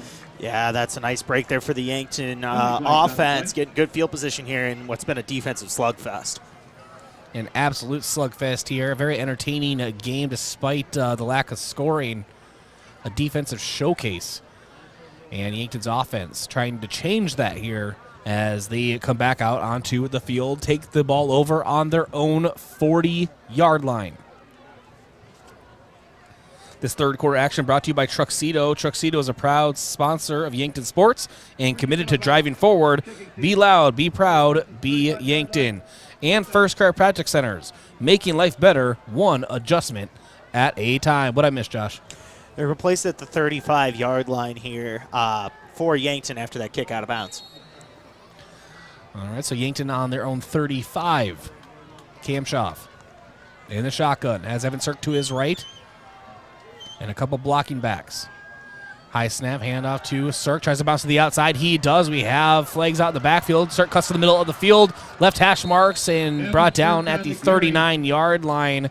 I'll bet you a Josh Boelter dollar. That's holding on Yankton. Yeah, it's going to be a holding here on Yankton. I couldn't see who it was, but once again, that is looking like it's going to go on the Bucks. How many dollars do you owe me? I think last week you said it was 38. So legal formation on Yankton, and that will back him up 5 yards. Josh, I'm going to let you in on a secret. I'm not actually keeping tallies. I'm just throwing out random numbers every time we bring it up. Hey, you could tell me a random number, and I'll be like, you know what? Yeah, man, that's what I owe you. And Yankton now has it on their own 30. Takes a snap, looking to pass. Goes out to his right side and passes it out of play, throws it away, and that will bring up now 2nd and 15 for Yankton.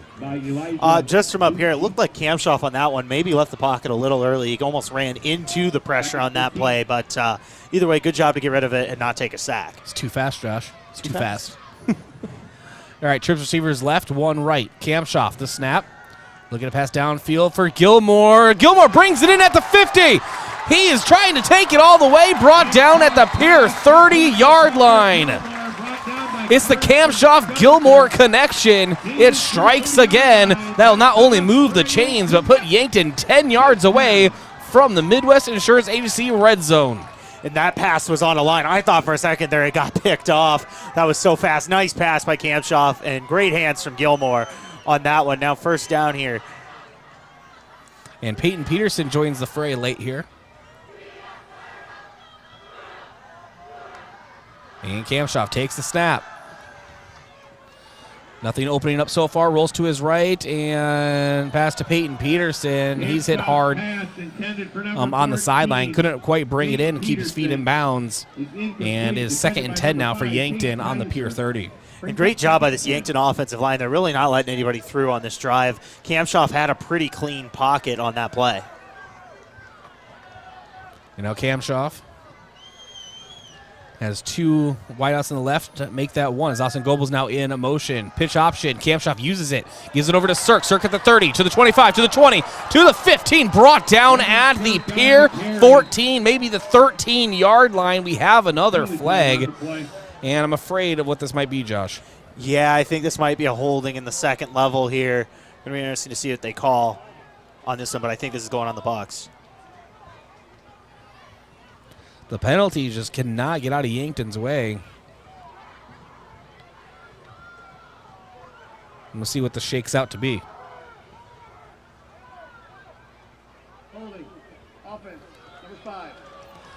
So holding on Matthew Sheldon and the Yankton Bucks offense. That will back him up. The good news is it looks like, once again, that is a spot foul, so I don't think they really lost too much, if anything, on that. It's just unfortunate they aren't able to get that play on the option. And so ball back at the 30. 7:45 to go in the 3rd. Kamshoff takes the snap. He's looking downfield to pass. Rolls softly to his right. Looking downfield, and he's looking for Cohen Zarbach and let him too far out of bounds. Incomplete pass. That was going to be a tough throw to make. And brings up 3rd and 10. Yeah, and here now 3rd and 10, and it's okay to take some yards here. You don't necessarily need to get the first down or a touchdown this play. You can go and try to cut the sticks in half, maybe get in field goal range, or maybe in a situation where you have 2 plays to get 10 yards and go for it on 4th down. Trips receiver is right. 1 left. Evan Cirque in the backfield with Kamshoff. Kamshoff under pressure, steps up in the pocket, rolls out to his right. Nice sense there for Kamshoff. To Austin Goebel through his hands. Through Austin Goebel's hands, and he's hobbling off the field. He's hobbling off the field, but who's staying on the field here is the Yankton offense here on 4th and 10 from about the 30-yard line. This makes sense to go for here. You're really, kind of like you said earlier when Pierre is on offense in the first half, in no man's land. Yeah, and this could be very well where Pierre would return it anyway if it was a kickoff or a punt in a different location, so why not? So 4th and 10, empty backfield. Kamshoff again to pass. It to Tucker Gilmore, and Gilmore goes up for the reception, and it is broken up by Pierre's Spencer Eastland. And so that's turnover on downs. Pierre will take over on their own 30. 7:22 to go in the 3rd. And that was just a tough offensive drive for the Bucks. Yeah, unfortunately, that penalty really kind of killed things on that speed option play. But now Yankton's still in a 7-7 game, everything right in front of them. Cade Kaiser and this Governor offense trying to change their fortunes. Yankton's defense has done an excellent job up to this point. Handoff up the middle. I believe that's Lewis with the carry. It is, and that is about a 4-yard gain on the play.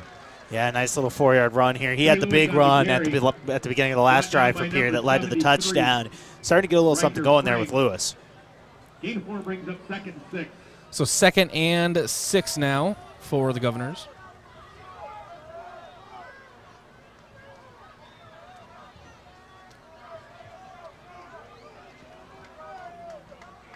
And now here's Cade Kaiser again. Clapping his hands, and it's a handoff to Lewis. Lewis goes off to the right side. He has plenty of room. He bounces to the outside. He has a massive gain here. Austin Goebel trying to force him out of bounds in Yankton territory as he is able to get to the Yankton 33-yard line. What is the math on that? Let me see. That was a big run for sure. It looked like it was from about the 33 to about the other 33 possibly on that, or from about the 32 to the 33 on that play. Yeah, so an exact flip of the field. And now Pierre knocking on the door here. Just creeping toward the red zone. Trey Lewis has had an excellent night rushing. As another handoff up the middle for the Governors is slowed down after a gain of about 5 on the play. Yeah, nice run there by the Govs. Starting to find something on the ground here in the second half. You saw in the last drive with the big run, and now sitting here with 2nd and 5 after a 5-yard carry on first. As this Pierre offense figured some stuff out. Kaiser handoff to Lewis. Lewis bounces to the outside and is lit up on the edge by Yankton. That's Tucker Gilmore laying the hit on the far side of the field. And he's had some big hits here tonight. Another one right there. And now Yankton with a chance. You got to assume even if Pierre doesn't get this, he's going to be looking at 4-down territory. So 3rd and 5 on the field for the Governors.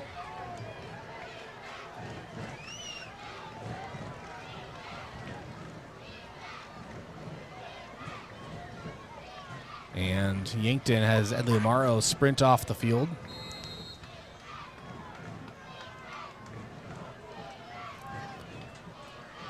And it's now the Governors setting up. Again, 3rd and 5, ball on the Yankton 26-yard line. Cade Kaiser communicating with his sideline.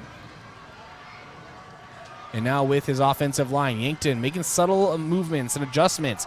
Hand off to Lewis, out to the right side. And he is brought down just past the sticks. I think that's going to be enough for a Governor first down.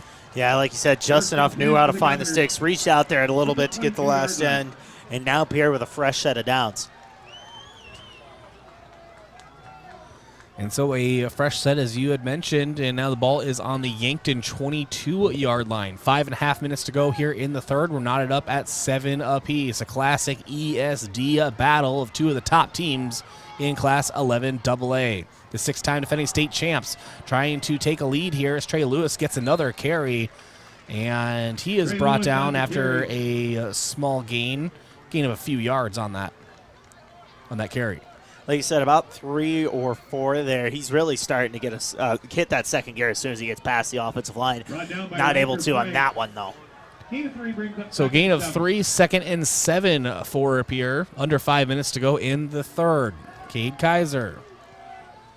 Pitch out to Trey Lewis on the left side. He goes up the middle now. And he carries some Yankton Bucks past the first down marker. About 5 yards, Josh, past the initial contact, just showing his strength. And we have a late flag coming in as well. And knowing Yankton's luck tonight, that might be going against them. Yeah, it's going to be interesting to see what the call is here. I'm not sure if that was during or after the play, but I think during, and it's going to be interesting to see if this is on Pierre or on Yankton. I think Pierre is they're kind of walking back a little bit. We have 2 fouls that are dead ball fouls. Dead ball, personal foul, offense, number 12. Dead ball, personal foul, defense, number 31. Both sides offset, resulting players a first down. So another set of personal fouls offsetting again, Josh. And that's just been the theme here tonight. Yeah, and that's getting ridiculous. I believe at least 5 personal fouls. 4 of which have been offsetting. Yeah. It's getting a little chippy out there on both sides. And so ball at the Yankton 7-yard line. 4.5 minutes to go here in the third. Cade Kaiser takes a snap. Pitch option, keeps it to himself, and is brought down at the 5-yard line. So gain of a couple yards on the play, 2nd goal. And that's what you want to do in 1st and goal when you especially got about the 9 or 10-yard line. You want to try to cut that 10 yards in half, and that's what they did there on the quarterback keeper. 2nd goal from the 5.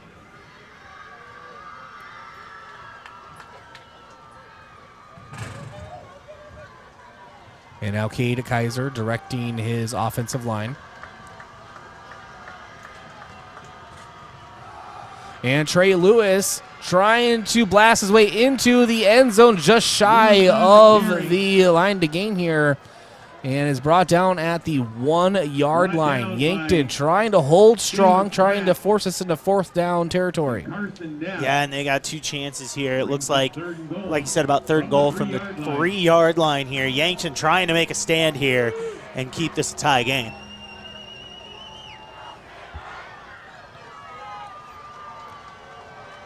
And now Jet Zabel in kind of a power formation at the line. Zabel will keep it, go off to the left side, and able to stiff arm his way for a Pierre Governor touchdown. And the defending state champs take the lead here at Crane-Youngworth Field. Yeah, nice job there, and really just kind of running the ball on that drive. Play after play after play, starting to show off their size a little bit, and now all of a sudden back-to-back touchdowns for the Govs in these last 2 drives. And now an extra point attempt coming out for the Governors. Ryan Berry, Kaiser to hold, Mickinen to snap.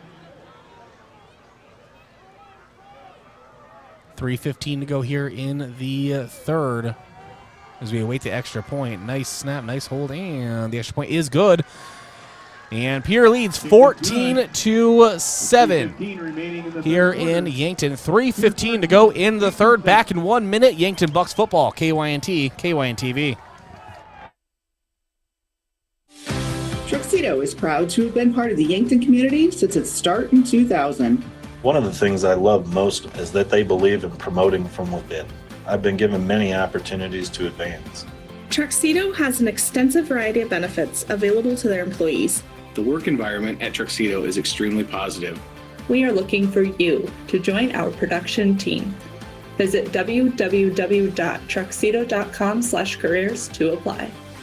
The start of a new school year is a good time to evaluate your children's healthcare needs, whether it is a doctor's checkup, replacing EpiPens for serious allergies, or renewing prescriptions for inhalers to treat activity-induced breathing problems. Hi, this is Michael from Yankton Rexall, and we pride ourselves in providing accurate prescriptions and appropriate medical information for your child's health. Good health contributes to good students. Celebrating 100 years, your hometown pharmacy since 1923, Yankton Rexall.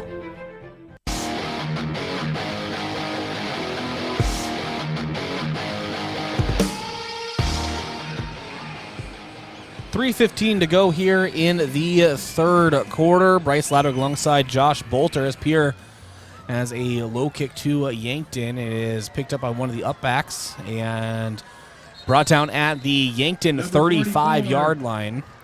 And on that return is Talon Kenny, the 6'1", 190-pound sophomore. Yeah, nice field position here now for the Bucks once again, about the 35-yard line, and they've got a chance. This is not 10 yards to go from the 35-yard line. Not over by any means. Have a chance to tie this game if they can just hit one play and get a touchdown. So Lucas Kamshoff and this Yankton offense back on the field. You're going to have 2 receivers on the left side and 2 to the right. This is Evan Sirk in the backfield with Kamshoff. Now Peyton Peterson in motion near the far side. Kamshoff takes the snap. He's under pressure. Has to roll it to his right. He has defenders all over him. Looking downfield, tosses one up, and almost brought in by Austin Goebel.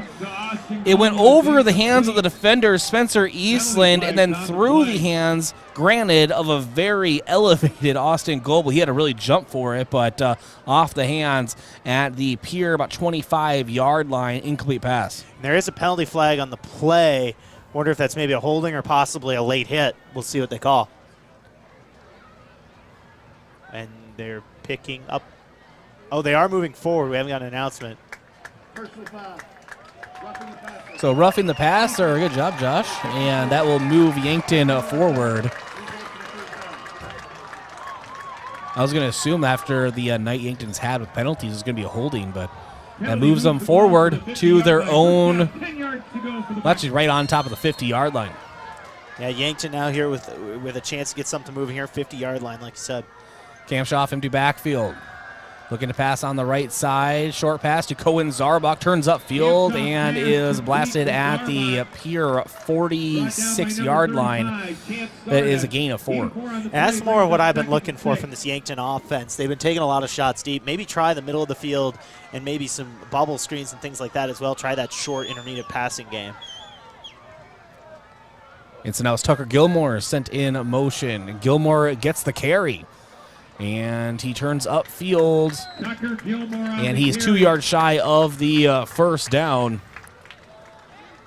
So a nice small gain there. So 3rd and 2 now for the Bucks. Little jet sweep there to the big pass catcher for the Bucks. Now, like you said, 3rd and 2. 2 receivers on the far side of the field. Kamshoff under heavy pressure. Passes out to Matthew Sheldon and leads him too far. Incomplete pass brings up 4th and 2. Yeah, pass sailed there, and Yankton's bringing on the punt team here. I almost think you got to go for it in this situation. But Yankton trusting a defense that's played well up until these last couple drives. Trujillo, Melgoza. And no, like you said, no reason not to trust them. And now Trujillo out and try to pin Pierre as far back as possible. Earlier he had a punt, and Yankton was able to pin Pierre at the 1 yard line. Yeah, like you said, really good night for Trujillo. He's going to see if he can do another one here. He has plenty of time. And line drive punt hit the 20 to the 10, and not as good, Josh, but very good indeed, as it is picked up at the 5 yard line by Yankton's Cale Gary, and that is where Pierre will take over offensive duties. Yeah, good punt there. Coach Muth putting his faith in the special teams, and it paid off on that one, pinning Pierre deep. 1:58 to go in the third. 14-7 lead for the Pierre Governors. Pierre with the football on their own 5 yard line. And Yankton's defense out there and have to be just a little tired. They have put in an A+ effort here tonight. Cade Kaiser will take the snap in his own end zone, handoff to Trey Lewis, who's had just a monster of a second half and just added to it as he gets all the way to the Pierre 21 yard line. And he almost broke that one off, Josh, for a touchdown. It was an ankle tackle. Yeah, Grotenheis saved it there. Otherwise, that might have been 6 on a big 95-yard touchdown, but nice tackle by Grotenheis there to save the drive. So now 1:45 on the clock. It's ticking down. Cade Kaiser in the shotgun. And handoff up the middle. It's Lewis again, and Lewis bouncing to the outside and is forced out of bounds. And another big, it's actually Brock Mosier on the carry. I apologize. But Pierre's running game has just found a foothold, Josh, and they're not letting up. Yeah, no, they've had 2 big runs here to start the drive. I mean, if you would have told me 2 plays ago, start at the 5 yard line, they'd already be up at the 40. I'd have a hard time believing with the success this Yankton defense has had, but 2 big runs here from the Govs offense. At the 41 yard line, 1:15 to go in the third. Cade Kaiser. Handoff. That's to Mosier. Mosier met at the line of scrimmage. They're going to give him forward progress of 2 yards. That'll bring up 2nd and 8 for Pierre. Yeah, nice job there. Had to get something going on this run defense. Once again, Pierre's really kind of that's where they found success in the second half, and Yankton getting a nice little stop there on first down. Brings up 2nd and 8. So 2nd and 8 for the Governors. And as excellent as this Yankton defense has played, you have to imagine they would really like the services of Bodie Thurman, who just had monster first half as well. Was ejected for targeting earlier in the first half.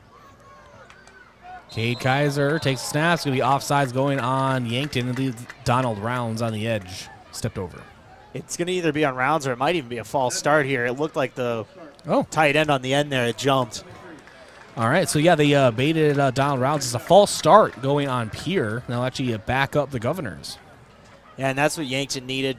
Put Pierre behind the sticks on second down, get it any way you can. And now all of a sudden, Yankton in a much better situation than they were a few seconds ago.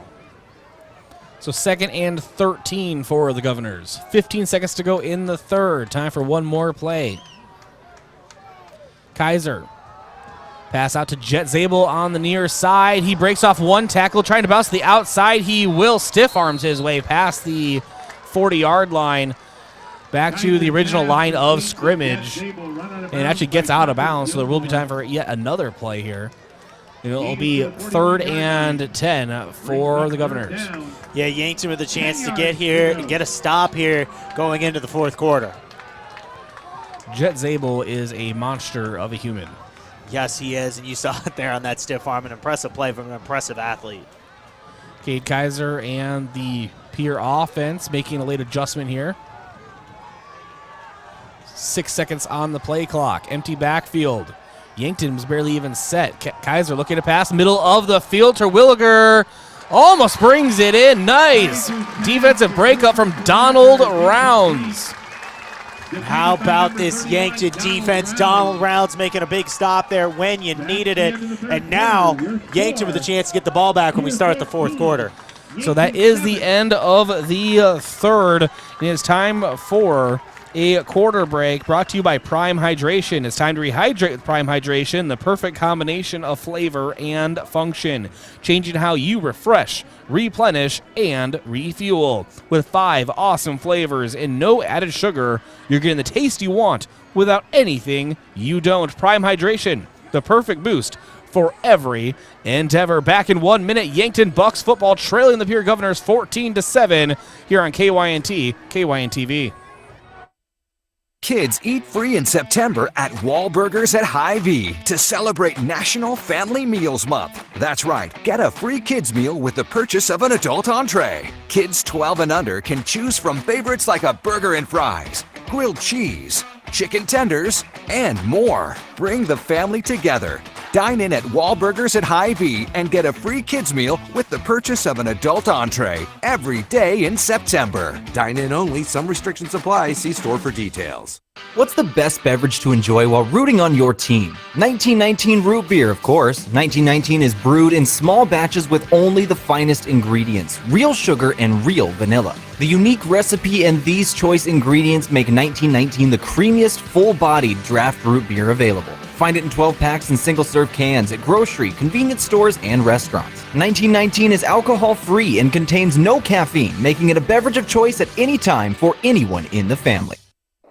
KYNT, Yankton, FM 1021 and AM 1450, Yankton's home team.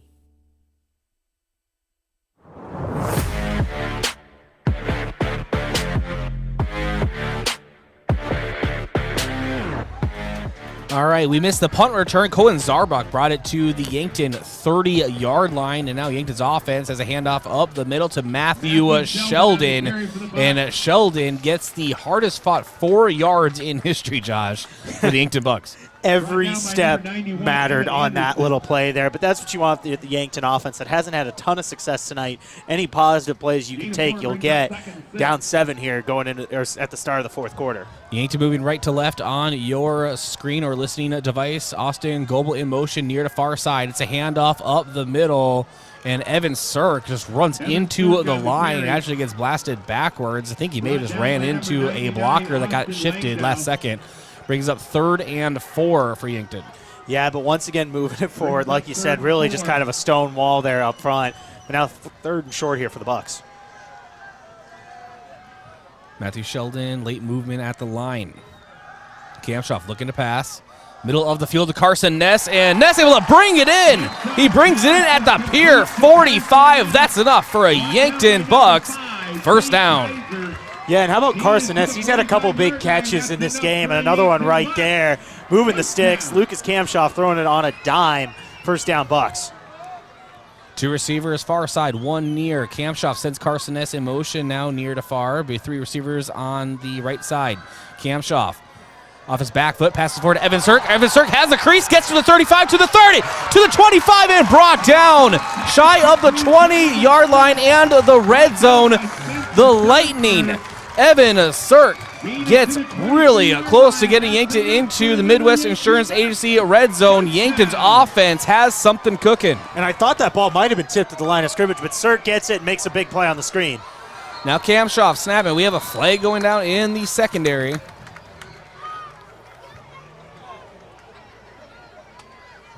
Perhaps a false start, you got to think, with the whistle being blown dead there.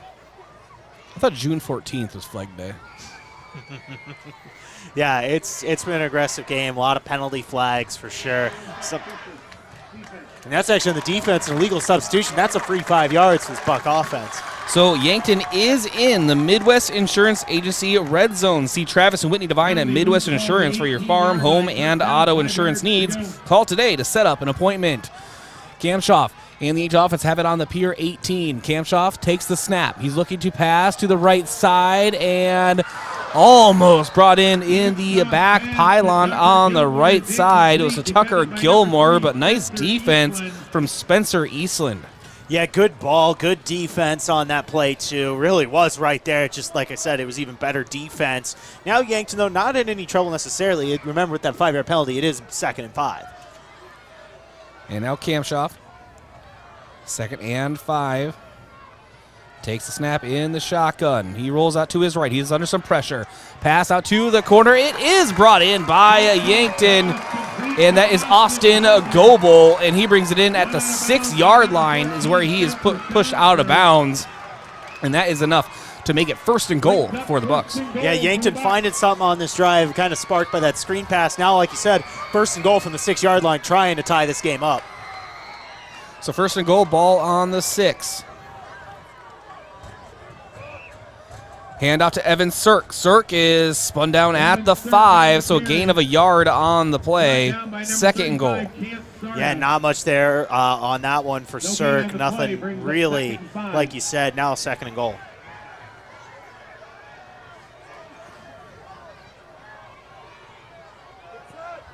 So 2nd and 5. Excuse me, 2nd and goal. Ball on the 5. Kamshoff takes a snap. Pass toward the end zone. Peyton Peterson, you can count it! Yankton with a passing touchdown. Lucas Kamshoff to Peyton Peterson. What a ball. That is a difficult throw to make. Had to fit it into a tight window on a little out towards the edge of the end zone and gets it into Peterson, and we're an extra point away from a tie game. So Trujillo will come out to try to tie this thing up. Issa Nelson to hold. Conway to snap. Carson Conway, the long snapper. Nice snap, nice hold. Nice extra point goes through. And we are knotted up at 14 apiece. That scoring drive brought to you by Core Trust Bank. Core Trust is doubling down on Bucks points, which means for every 1 point Yankton scores, Core Trust banks $2 to the Yankton Booster Club. So this scoring drive results in another $14 being donated. That's $28 on the night. 9:27 to go on the scoreboard here in the 4th quarter. We're knotted up at 14 apiece. Back in 30 seconds, Yankton Bucks football, KYNT, KYNTV. Every day you share personal information about yourself with others. You may write a check, charge fuel, rent a car, mail your tax returns, schedule a doctor's appointment, or post something on social media. Each transaction may share some sort of personal information, such as bank and credit card account numbers, social security number, name, address, or phone number. There are unscrupulous individuals, identity thieves, targeting these routine transactions, trying to gain your information to commit fraud. If you think somebody has stolen your identity, contact Consumer Protection at 1-800-300-1986.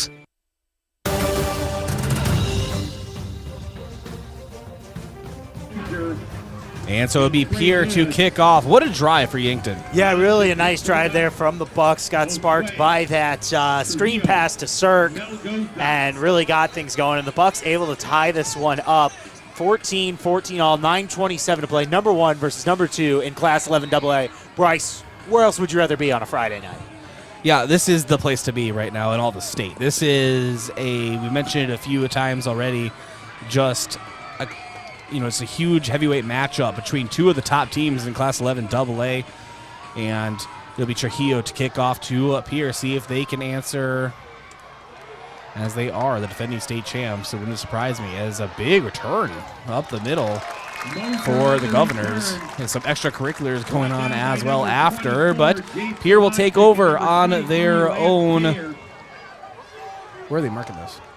Looks at about the 25. 25-yard line. The 24-yard line is where the Governors will take over.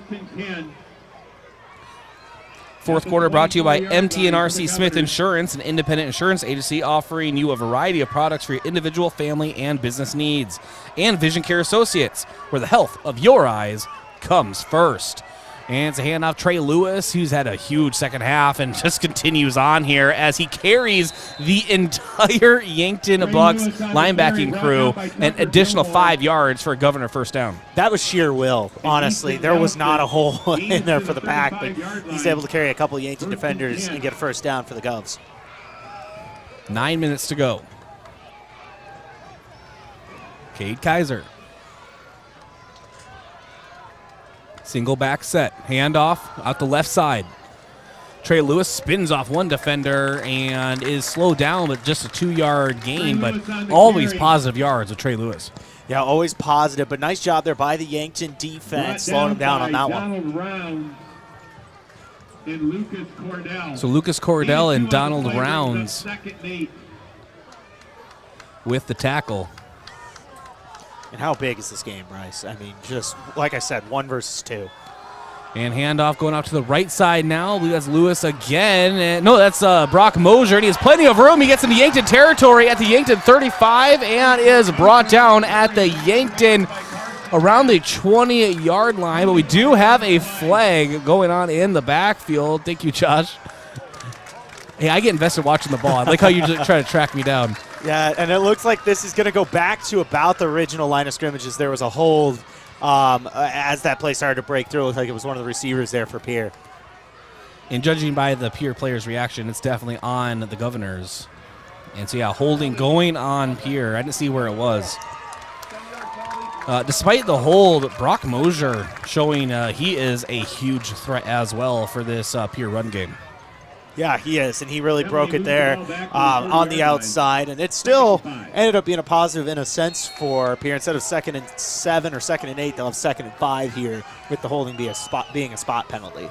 So 2nd and 5 for the Governors, ball in their own 40. Handoff up the middle, it's Mosier, and Mosier stopped at the 41-yard line, so gain of about a yard on the play. Yeah, gain a yard, and number 5, Matthew Sheldon, blowing that play up in the backfield as there is a Buck down here after the play. Apparent crampy, and I say apparent, but Trevor Woods, Yankton athletic trainer, will come out to attend to him. We'll go ahead and step aside. We're knotted up at 14 apiece in this Class 11 AA battle of 2 top teams. 8:06 to go in the 4th quarter at historic Crane-Youngworth Field in Yankton. This is Bucks football, KYNT, KYNTV. At Triple Time Rudy's, you get convenient access to quality fuel products. Plus, you'll also find quality South Dakota products like Dimmick cheese and premium meats from the Kaler and Renner lockers. With a local-friendly feel and unique product offering, Triple Time Rudy's is your local convenience store that supports schools and events and provides fuel discounts to Yankton's largest employers. For all of your daily fill-ups and convenience needs, pull into Triple Time Rudy's at 17th and Broadway.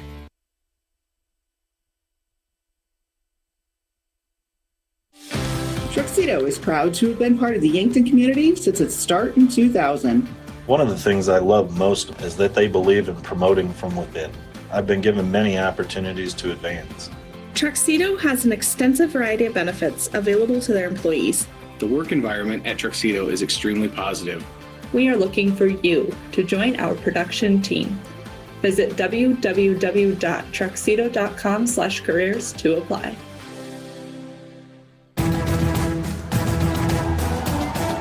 And it's Cade Kaiser rolling out to the right, and it's a pass to Jet Zabel, brings it in, and Yankton Bucks territory is down at the Yankton, but the 17, maybe the 18-yard line. And Josh, I just have to say that is probably the biggest completion of the night for Pierre.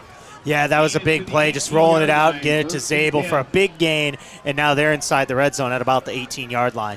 7.5 minutes to go. Cade Kaiser at the Yankton 18. Hand up to Trey Lewis. Has a big block. He goes up the middle, and Pierre's going to take the lead again here at Crane-Youngworth Field. No one touched Trey Lewis, the speedy back, as a huge gap opened up on the Yankton defensive front. Just like that, bang, bang, touchdown Pierre, and they take the lead back here with 7:29 to play.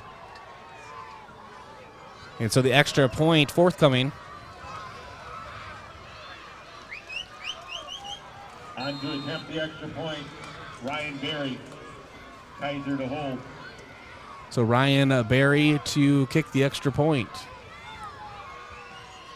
And it is blocked by Yankton. Who was that on the block? I think that... Was that Shaler Platt? I couldn't see who it was. I thought it was Edley Amaro, to be honest with you. It looked like Edley Amaro to me from here. Big... I think that was Shaler Platt, and I'm going to have to wait for our live stream to let me know. But nonetheless, it was a blocked extra point, and so now Pierre leads Yankton by 6, 20-14, 7:29 to go here in the fourth quarter, and that is on the financial advisor Colby Cook to Edward Jones scoreboard. To win in sports, you have to adapt your strategy as the game changes. The same is true of investments. Colby Cookta, your Edward Jones financial advisor, can review your game plan. Call 605-665-4567 today. Edward Jones, member SIPC. And usually it's meant for like a big run play or something, Josh. We're going to go ahead and give that the block of the game. And that's brought to you by H&R Block. Open year-round, providing bookkeeping, payroll, and tax services. Call 665-3366. Yeah. And it looks like it was Shaler Platt there in on that block. Good eye on that one. As now Yankton down 20-14 here, getting the ball back. They have a chance. If they get a touchdown extra point, they can take the lead here in this one. See, as the Yankton offense can move the chains. Evan Sirk back to return. It's a line drive, and one of the upbacks is able to bring it forward. That is Shaler Platt. And Big Diesel gets past the 40 and is stopped at the Yankton 43-yard line. Great starting field position for the Yankton Bucks. And if there was ever a Buck you don't want to squib kick it to, it would be Shaler Platt. I mean, that's one of the best weapons this Yankton offense has, and he has a nice little return here. And the Bucks, in good field position, down 6, have a chance to take the lead back here in the second half. And that blocked extra point was, in fact, Shaler Platt. I have confirmation. Yes. And so now Lucas Kamshoff and the Yankton Bucks take over their own 43. Kamshoff takes the snap. He's rolling out to the right side. He's looking to pass. Downfield for Tucker Gilmore, and incomplete pass, a little low. Yeah, a little low on that one. Had Gilmore open, but just wasn't able to connect.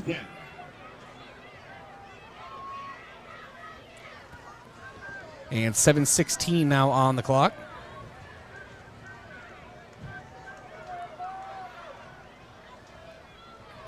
Second and 10. Kamshoff takes a snap.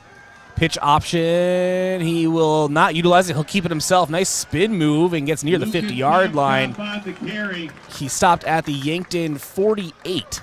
Brought down by number 1. Yeah, wanted to pitch that out the last second, but didn't have the option. Now about 3rd and 5, though. Nice little gain. 3rd manageable here for the Bucks offense. So 3rd and 6. 6:50 to go in the 4th. Yankton trailing 20-14, but they have the ball in their own territory. Austin Goebel set in motion. Kamshoff rolls out to his left and then spins and fires over to Evan Sirk in the flat. Incomplete pass. And it's kind of a little gadget play there for the Yankton Bucks. Does not work. And that brings up 4th down, and Yankton will punt away. 4th down here, and it's a big decision for Coach Muth as the special teams heads back out there. Defense has played well, but there's a chance with 6:36. If you see this ball again, it might be with little time left or even down 2 scores. So Yankton's defense absolutely needs a stop here. There is no question about it. If you don't stop here, this game is pretty much on ice. And so a lot of faith being put into a Yankton defense, which has done an excellent job all night long. Trujillo gets the punt off. Fair catch is called for. The ball is loose but recovered. And I believe on that was Tian Bus. And so the ball is placed at the Pierre 11-yard line. And that is where the Governors will try to kill clock and move the chains. Yeah, good field position here for this Buck defense for pinning this Pierre offense deep. 6:29 to go in the 4th. 20-14 lead for the Governors. And we have a flag going on in the secondary. Illegal substitution. Defense. Illegal substitution going on Yankton. So that will give the Governors 5 yards. Now it'll be 1st and 5 for Pierre. Yeah, we saw that in the last possession for Yankton, or on the touchdown, touchdown drive where Pierre had an illegal substitution on defense, and now that goes the other way on the Bucks defense. And now a handoff to the right side, and nice tackle for Yankton. That was Shaler Platt bringing down Brock Mosier. And Mosier, very small gain on that carry. If anything, no gain, they're saying. So bring up 2nd and 5 for the Governors. Yeah, nice job there by Platt. Got in the backfield and brought down the back. Needed that there with that being 1st and short.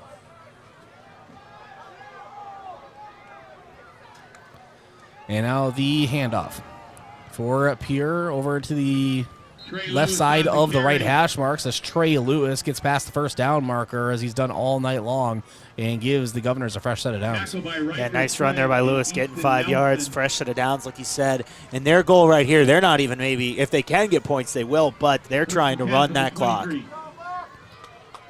5:40 to go in the fourth.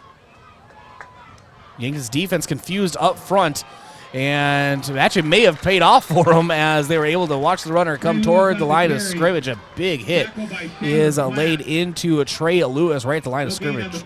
Yeah, Platt in on their tackle. And Bryce, when you say confused, I think the entire Yankton defensive line was standing up when that ball was snapped. And moving, like you said. So 5:14 to go now in the fourth, 2nd and 10. But in that regard, Josh, I think it helped them because they were able to watch the play develop without anyone in their face. And so now empty backfield for Cade Kaiser. Quick pass out to the left side. And it is completed near the first down marker. I believe that was to Stalley. So Stalley has another reception on the night, and that will bring up 3rd and very short for the Governors. 3rd and very short here, and it's going to be interesting to see what the Governors call. If you see an empty set here, this is going to be quarterback sneak all the way, or quarterback carry. As they're in the gun with that empty set, you got to think. Huge down here. Kaiser takes a snap. He's keeping it himself, and he is brought down at the line. Did he get across the first down marker? He was met right at the line. Josh, is this close? I think they're going to say, I don't even think he gained anything on that. And how about big number 32, big Diesel, Shaler Platt making another play. And now, if you're Coach Steele for Pierre, you have a big decision here with 4th and 1, 4:20 to play. Really a big decision. Do you punt it back? Do you trust your offense to get a yard? Yeah, back in 30 seconds, we have a timeout. Timeout's brought to you by Hedron Yankton, one of Yankton's biggest and best employers. 30 seconds. We'll be back here at Crane-Youngworth Field.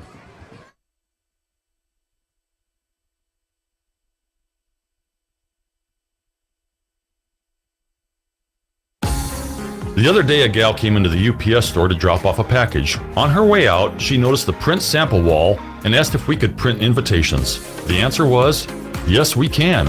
Hi, this is Doug at the UPS store in Yankton and Vermilion. For over 7 years now, the UPS store has been helping hundreds of customers with their printing needs. From basic copies to business cards and invitations to posters, we can print them. Stop out and ask about our current print specials and see how we can help with your printing needs.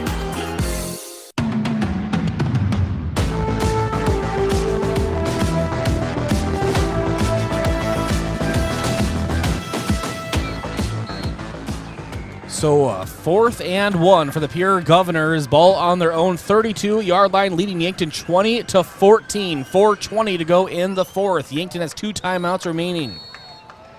4th down, 1 yard to go. Here we go. Kaiser, empty backfield. Keeps it himself, gets to the line, and will have enough for a Governor first down. He gets the yard and a half that he needs. That will move the chains. Yeah, and that was Zabel in there. They brought in the big guy in on the carry and got the first down. Met him at the line of scrimmage, but was just able to fall forward to get the first. Thank you. Yeah, I should have known when I looked out and saw the monster of an athlete and Jet Zabel. But fresh set of downs for the Governors. And the clock keeps on ticking. We're at 4 minutes to go in the fourth. But Yankton defense can't worry about the clock. They just need a stop. Kaiser back in at quarterback. Claps his hands. Hand off to Trey Lewis. Bounces to the outside and met at the line by Yankton. A huge hit for Tucker Gilmore. Yeah, Gilmore and guess who? Shaler Platt meeting him at the line of scrimmage. Timeout Yankton here now. They're down to 1 timeout with 3:43 remaining. So 3:43 on the clock. And 2nd and 10 for the Pierre Governors. And based on it be 2nd and 10, Josh, I think this is the set of downs that you want the big stop in for Yankton. Yeah, and this really is it. If they burn this last time out here on this set, that is going to be the opportunity for Pierre to run this clock out if they're able to convert and get a first down. But Yankton trying to hold strong here, 2nd and 11, 3:43 remaining, trying to get the ball back to this offense one more time. Again, your situation, 3:43 to go in the fourth. It's the Governors leading Yankton 20-14. The Governors have the ball on their own 34-yard line. It's 2nd and 11 out on the field. Yankton breaks their huddle first out of the timeout.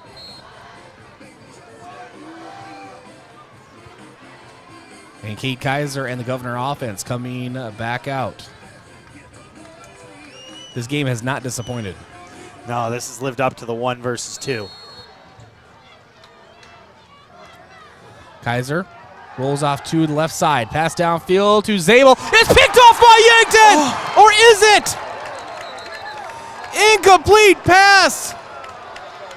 Or incomplete interception, I should say. Oh, Gilmore had it, and I thought he started to run, and I thought he fumbled it out of bounds, but no, incomplete pass, though. Either way, though, Yankton now a 3rd and 11 here. They have to get the stop on this play.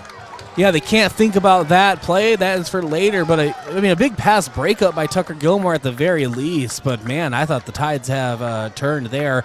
But as you mentioned, Josh, 3rd and 11 now for the for the Governors.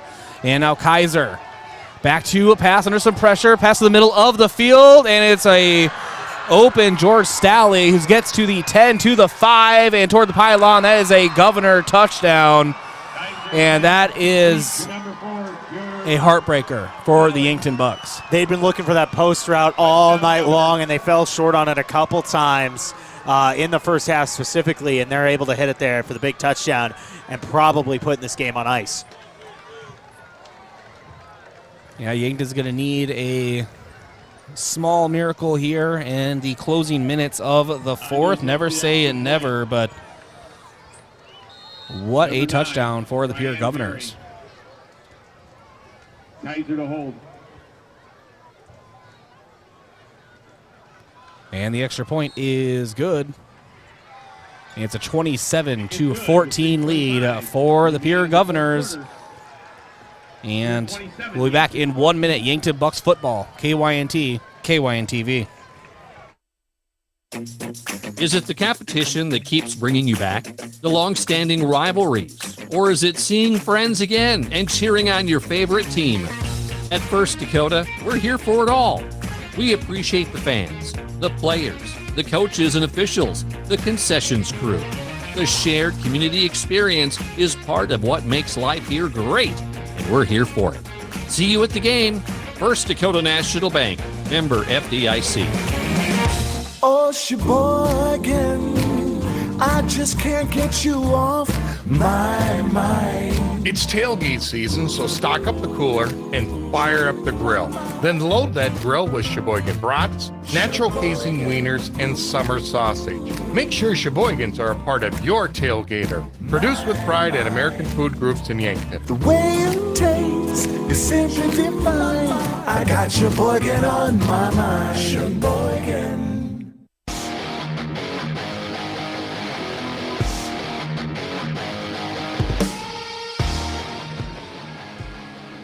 And the kickoff for Pierre to Yankton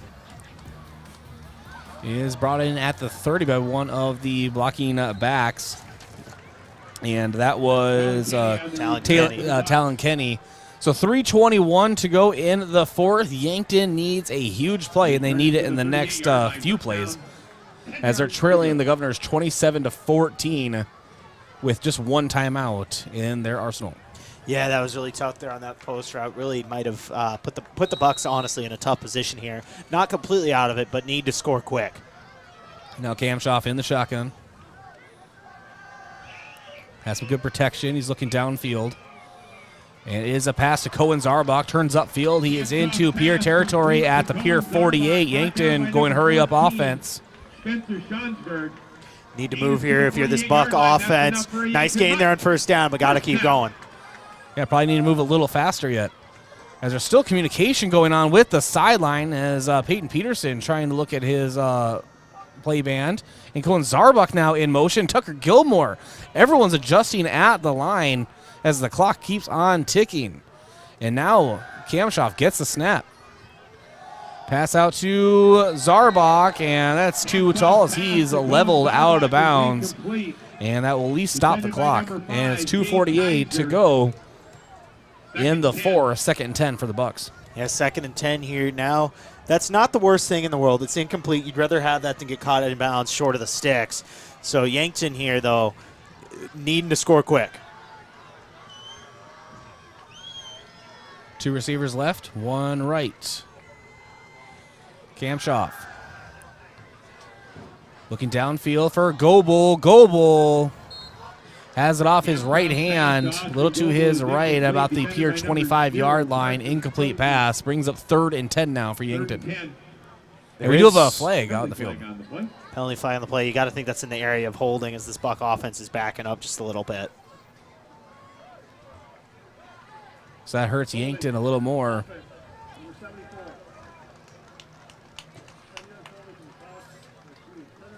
And so it is holding on Yankton, and now it's 2nd and 15. 2nd and 20, rather. 2 receivers each side. 2:42 on the clock. Kamshoff takes the snap. He's looking downfield. He may have Goebel in the center of the field, and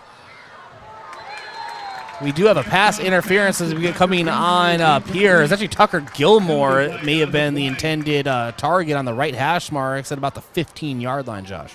Yeah, Yankton going to get those yards back and a fresh set of downs here with that pass interference. I thought it was Austin Goebel, but then all of a sudden Tucker Gilmore came out of nowhere. Yeah, I think they kind of met in the middle there towards the end of that one. But Yankton getting a bit of a break with that pass interference, fresh set of downs. And I think if you ask Kamshoff who his intended target was, he would just answer yes. Yes. And so it is pass interference. And that will move Yankton into Pierre territory at least. Penalty moves the ball to the 43-yard line, brings up 2nd and 5. And so now it is 2nd and 5. They called pass interference, correct? I believe so, yeah. That's a fresh set of downs. Oh, Kamshoff now rolls out to his left. He's looking downfield and not brought in by Austin Goebel. He was down kind of near his backside, but it did hit him off the chest. Incomplete pass, and he'll hobble off the field now. And now it is 3rd and 5 for Yankton. Yeah, 3rd and 5 here. Close play to Goebel on that one. Hit him right in the hands, but wasn't able to come up with it. And so now Yankton needs 5 yards here to keep this thing moving. Kamshoff takes the snap. He's looking down to Gilmore. Gilmore gets leveled at the 30-yard line. No flag in. A clean breakup, a hard breakup, but a clean one for Pierre. Yeah, hit him right in the numbers, but that was a hard hit. Would have been a tough play to come up with for Gilmore. So Yankton down to their final down. 4th and 5 for the Bucks. 2:20 to go in the 4th. Ball on the Pierre 42-yard line. Kamshoff. The snap. Rolls to his right. Pass downfield. It is brought in by Matthew Sheldon at the Pierre 28-yard line. The clock keeps moving. That will move the chains. So a fresh set of downs for the Bucks. Got to keep moving if you're this Buck offense and get down the field. Got to go, go, go.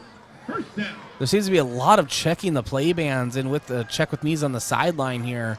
And Yankton finally ready to go as Kamshoff taking the snap. Rolls to his left and pass too tall to Carson Ness. Incomplete. Yeah, just missed Ness there on that one. That was a tough play. Yankton now, but once again, that incomplete pass does stop the clock. You get a chance to reset here, get a play called off, and then try to get something going, obviously. But going to be interesting to see what Yankton dials up. 2nd and 10. Ball on the Pierre 28-yard line. 1:56 to go in the 4th quarter. Yankton trailing 27-14. Austin Goebel in motion, far to near side. It's Kamshoff rolling left. Now back over to the right. He's under heavy pressure. Pass toward the end zone and is intercepted by Pierre, and that will do it here at Crane-Youngworth Field. Yeah, that's a tough break there for the Bucks, and now you got to expect 3 knees here from Pierre. Hard-fought game, just came up short for Yankton. And so we will wait for those kneel downs from the Governors. And the final score really doesn't tell the entire story, right, Josh? I mean, 27-14 is still a relatively close game, but it was just a matter of just a few plays. Yeah, and it really was, and that's what we kind of expected here in the second half. Just a few plays were going to decide it after a very close first half, and Yankton coming up just short.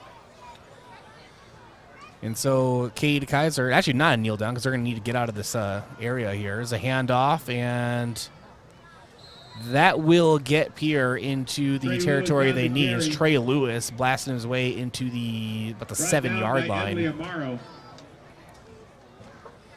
And so now Pierre will start taking knees, I would presume.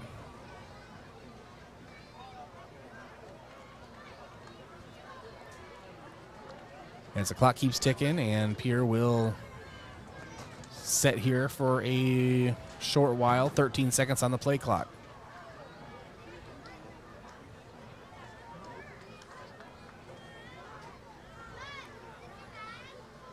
Three seconds, and there is it's a handoff again, and handoff to Chance Sarda, and he will get to the 10-yard line. Brought down by Matthew Sheldon. Yeah, and it looks like one more play, and that's going to do it here in this one. Hard-fought game, though, from the Bucks, and I think they really proved tonight that they're one of the best teams in Class 11 AA. Yeah, I would have to agree, but Yankton proved a lot here tonight as well. We'll talk about that coming up in our Yankton Rexall post-game show as another handoff for Pierre, and Chance Sarda took his opportunity to level Carson S in the secondary. Carson S is okay. But Pierre still chippy out there on the field. Yeah, and this has been a physical game. A lot of personal fouls on both sides, and that's, it's one of those you don't like to see it, but it just kind of happened a couple times in this game like we talked about. And Yankton Rexall post-game show around the corner. Your final. The Pierre Governors 27, the Yankton Bucks 14 here at Crane-Youngworth Field. Don't go anywhere. We have a lot to talk about when we come back. Bucks football, KYNTV.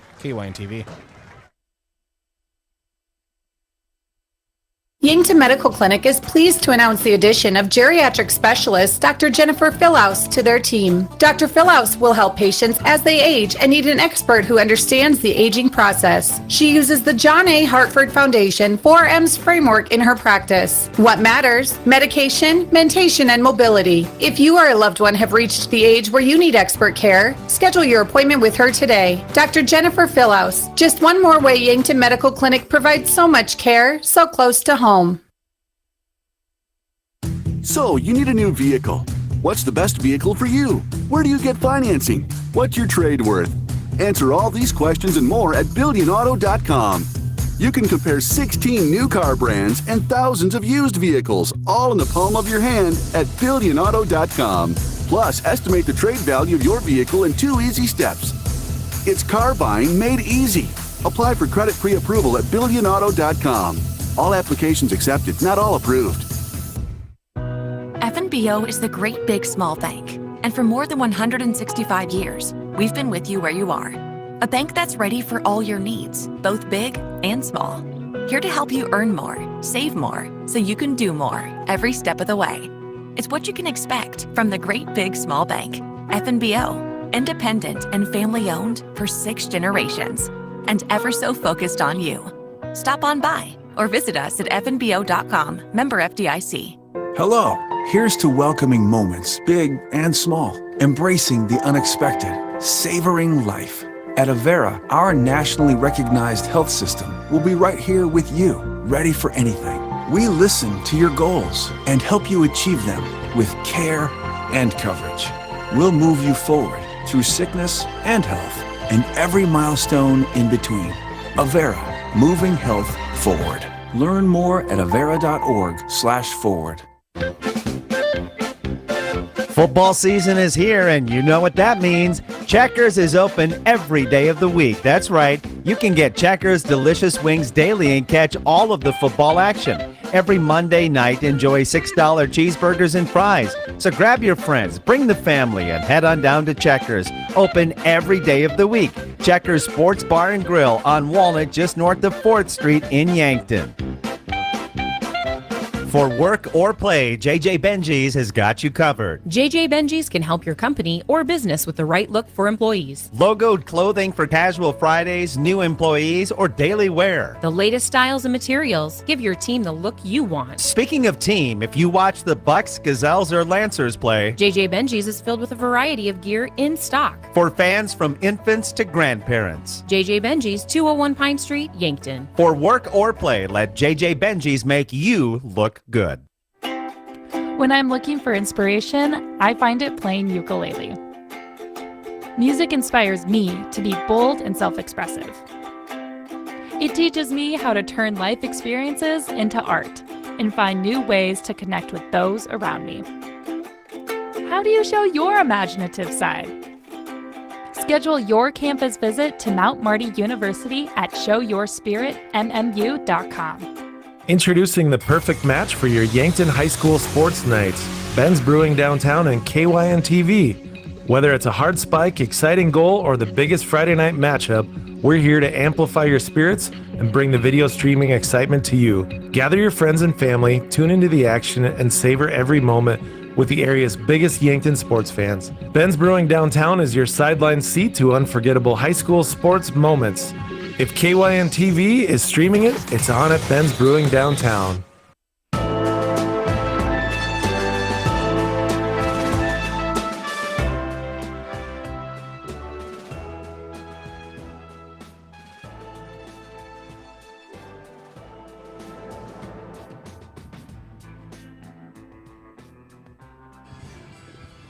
Welcome to the Yankton Rexall postgame show. Bryce Ladwig alongside Josh Boelter. And it was a slugfest, Josh, here tonight as Yankton falls 27-14. Yeah, it really was a hard-fought game, and the scoreboard says 27-14, but it really wasn't that high scoring. This was 7-0 going into the second half. It really the Pierre offense really got going in the second half, but a really hard-fought defensive battle between these two teams. All right, it's time for our post-game coach interview brought to you by Rhonda Westland State Farm Insurance. Let Rhonda review your current home, auto, or life insurance to see if she can help you save some money. It's Rhonda Westland State Farm. And joined by assistant coach Matt Decker. Coach, obviously it stings right now. It's going to sting for a while, but that was an excellent display of effort put on by the Yankton Bucks. Yeah, that first half especially, we came out and we played our tails off.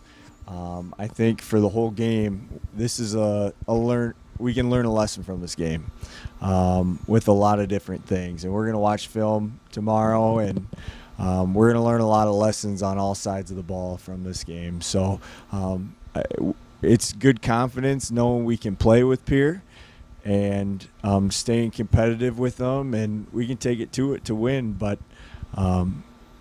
there are plays that we just have to make, and we didn't make them tonight. So we'll learn from it, and we'll move on to next week. Coach, you guys pitched a shutout there in the first half. Just talk about your defense and how well they played tonight. Our defense, that first half, did a good job filling gaps, continuing the run game. I thought our coverage the first half was phenomenal. But we made some adjustments at half, and they got hot. That tends to happen with Pierce. They get hot. So you got to give them credit too. But I'll say our first half defense was pretty phenomenal. And, like I said, we'll look at the film tomorrow, and we'll learn a lot of lessons from this game, especially that third and fourth quarter. Yeah, and Coach, there's really not much else to really talk about here tonight, except for you can highlight some of the players, if you would. Shaler Platt, especially on the defensive side of the ball tonight. Yeah, absolutely. I thought Shaler Platt, Matthew Sheldon did a great job filling gaps tonight. I thought Bodie Thurman had a great game, especially in the first half.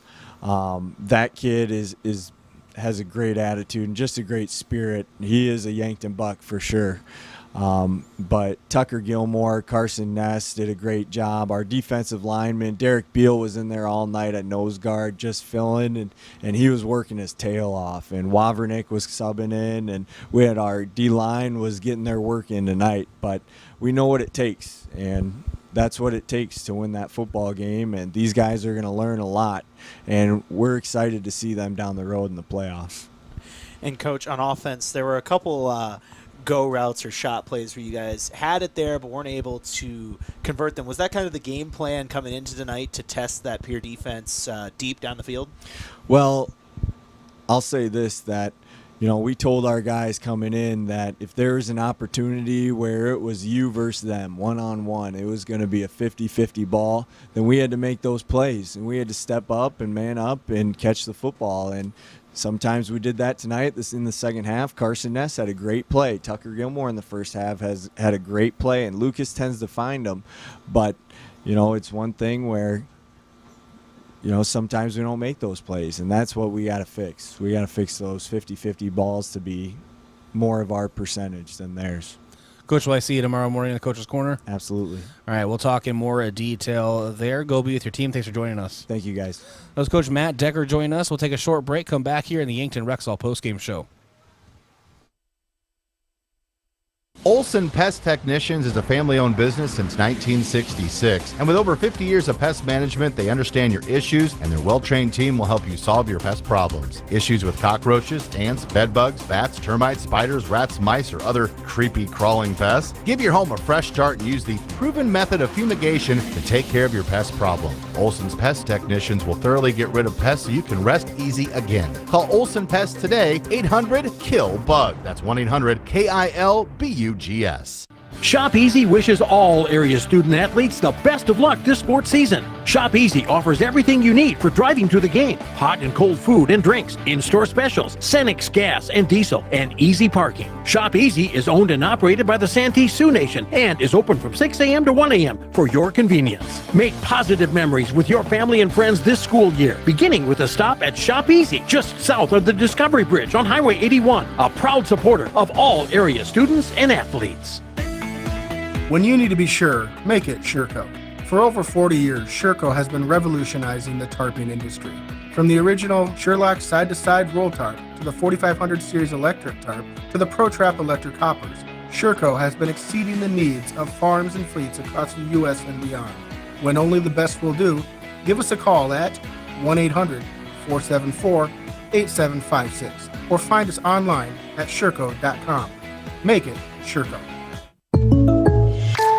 So I switched my insurance to State Farm, and get this. I talked to an actual State Farm agent who lives in my actual town. And get this. My actual agent in my actual town gave me actual help with the coverage I needed.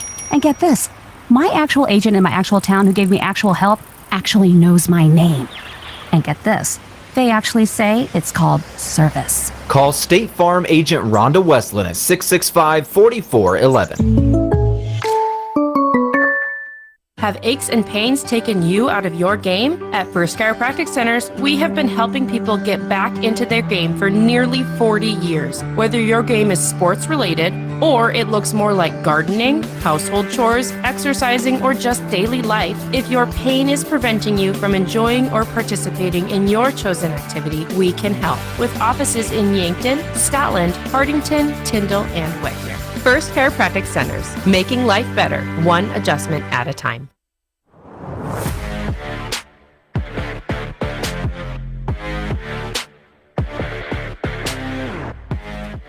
And welcome back to the Yankton Rexall post-game wrap. This is Bryce Ladwig alongside Josh Boelter, and now Trevin Ricklick will have your out-of-town scoreboard, brought to you by Upper Midwest Garage Door, specializing in the sales, installation, and service of residential and commercial garage doors and openers throughout eastern South Dakota. Upper Midwest Garage Doors are local, authorized Clopay dealer. Trevin?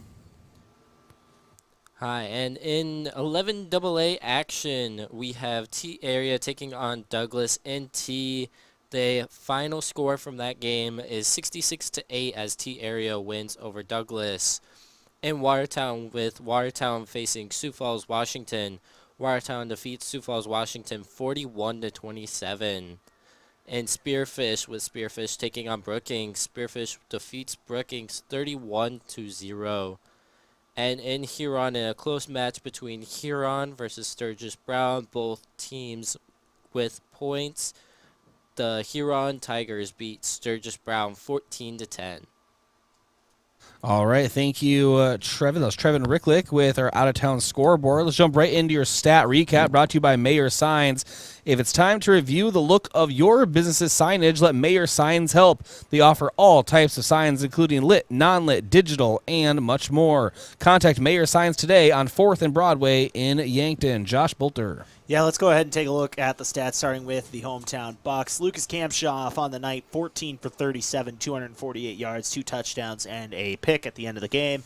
On the ground, he added 5 carries for 11 yards. Taking a look at the rest of the rushing stats, Evan Cirk led the way with 6 carries for 13 yards. Leading receiver on the night for the Bucks was Peyton Peterson, 2 catches, 63 yards, and a touchdown. Austin Goebel with 19 yards and a touchdown as well. Also Carson Ness, 3 catches, 57 yards.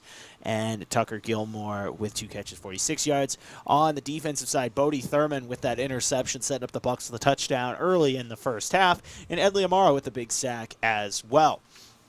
Looking over on the side for the Pierre Governors, Cade Kaiser, 12 for 24 passing, 166 yards, a touchdown, and a pick. Leading the way rushing tonight for the Govs was Trey Lewis, who had 19 carries for 176 yards and a touchdown. Jet Zabel also adding a touchdown on the ground. He also had 73 yards on 7 catches.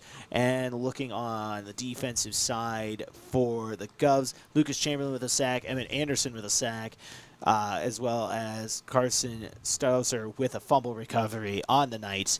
That's a look at your stats here from this one. Thank you, Josh. Let's jump into our awards of the game. Let's start with our defensive player of the game, brought to you by Olson's Pest Technicians. Your residential and commercial pest control solutions. Call 1-800-KIL-BUGS. And a lot of options. You know, Sheila Platt had a big game. Matthew Sheldon had a big game. And even though we didn't play the second half, Josh, I am going to give it to Bodie, as I now have coined him, Point Break Thurman. As yes, he's ejected in the first half, but he had that big interception to put Yankton in scoring position early in the first, and some just big hits, and just a great performance. Yeah, he played really well. Like you said, had that big pick that led to one of the Yankton touchdowns and gave him the lead early in this one. I was really impressed by him, and you heard Coach Decker just glow about him during the coach's interview here just a couple minutes ago. He talked about how if there is the definition of a Yankton Buck, it's Bodie Thurman, and he played a heck of a game for when he got to play. It was unfortunate he was ejected from this one, but like you said, with the pick, a couple big hits as well, played a really nice half. Your offensive player of the game brought to you by Hy-Vee, with a helpful smile in every aisle. We're going to go ahead and give it to Peyton Peterson, 2 catches, 63 yards, and a touchdown on the night. The slot guy for this Yankton offense had a nice night. Like I said, a touchdown there at the end as well. Yeah, I love that choice. And your move of the game, as I mentioned earlier, was that Bodie Thurman interception still. Make the move with Mason and the Move Group. And we're here in the Fairfield Inn broadcast booth, Yankton's newest and nicest hotel. Fairfield Inn is open and located at 21st and Broadway. And Josh, let's get into our schedule preview, and that's brought to you by Roy Wilcox State Farm Insurance. Roy Wilcox State Farm Insurance is helping customers get to a better state for over 100 years. No matter where you are in life, they'll help you make the right play calls for your insurance coverage. As Roy Wilcox State Farm, proud supporter of Yankton Bucks football.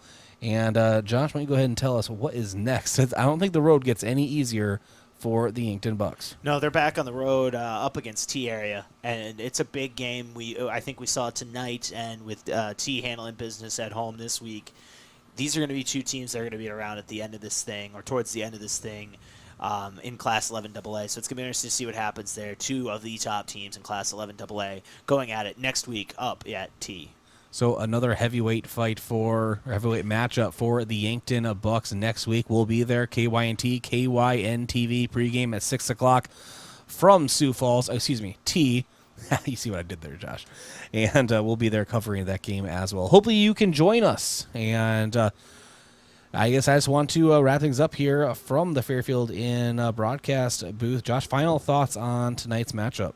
Yeah, this really was a couple plays away from going the other way for Yankton, and I think this was a real confidence booster, specifically and especially on defense. This defense played their hearts out. It says 27 points on the board, but they played much better than that, and I'm excited to see what this team can do the rest of the season, and like we talked about, they got a big matchup next week at T, and I'm looking forward to it. All right, I'm looking forward to it as well. Thanks to Kenzie Gaziski, our KYNT studio producer, and to Josh Boelter alongside me, to Trevin Ricklick, keeping stats tonight, as well as our out-of-town scoreboard updates, and to Brayden Butler, our camera operator and on-site producer, as well as a producer of the Yankton Bucks football kickoff show. Thanks to him and to all of our sponsors, and most importantly to you, the listener or a viewer, for choosing KYNT, Yankton's home team, and KYNTV, Yankton's home stream for Yankton Bucks football action. Yankton falls to Pierre 27-14, but we'll see you next week at T area, and we'll talk to you tomorrow morning on the Coach's Corner. Again, I'm Bryce Ladwig. This has been Yankton Bucks football on KYNT, KYNTV.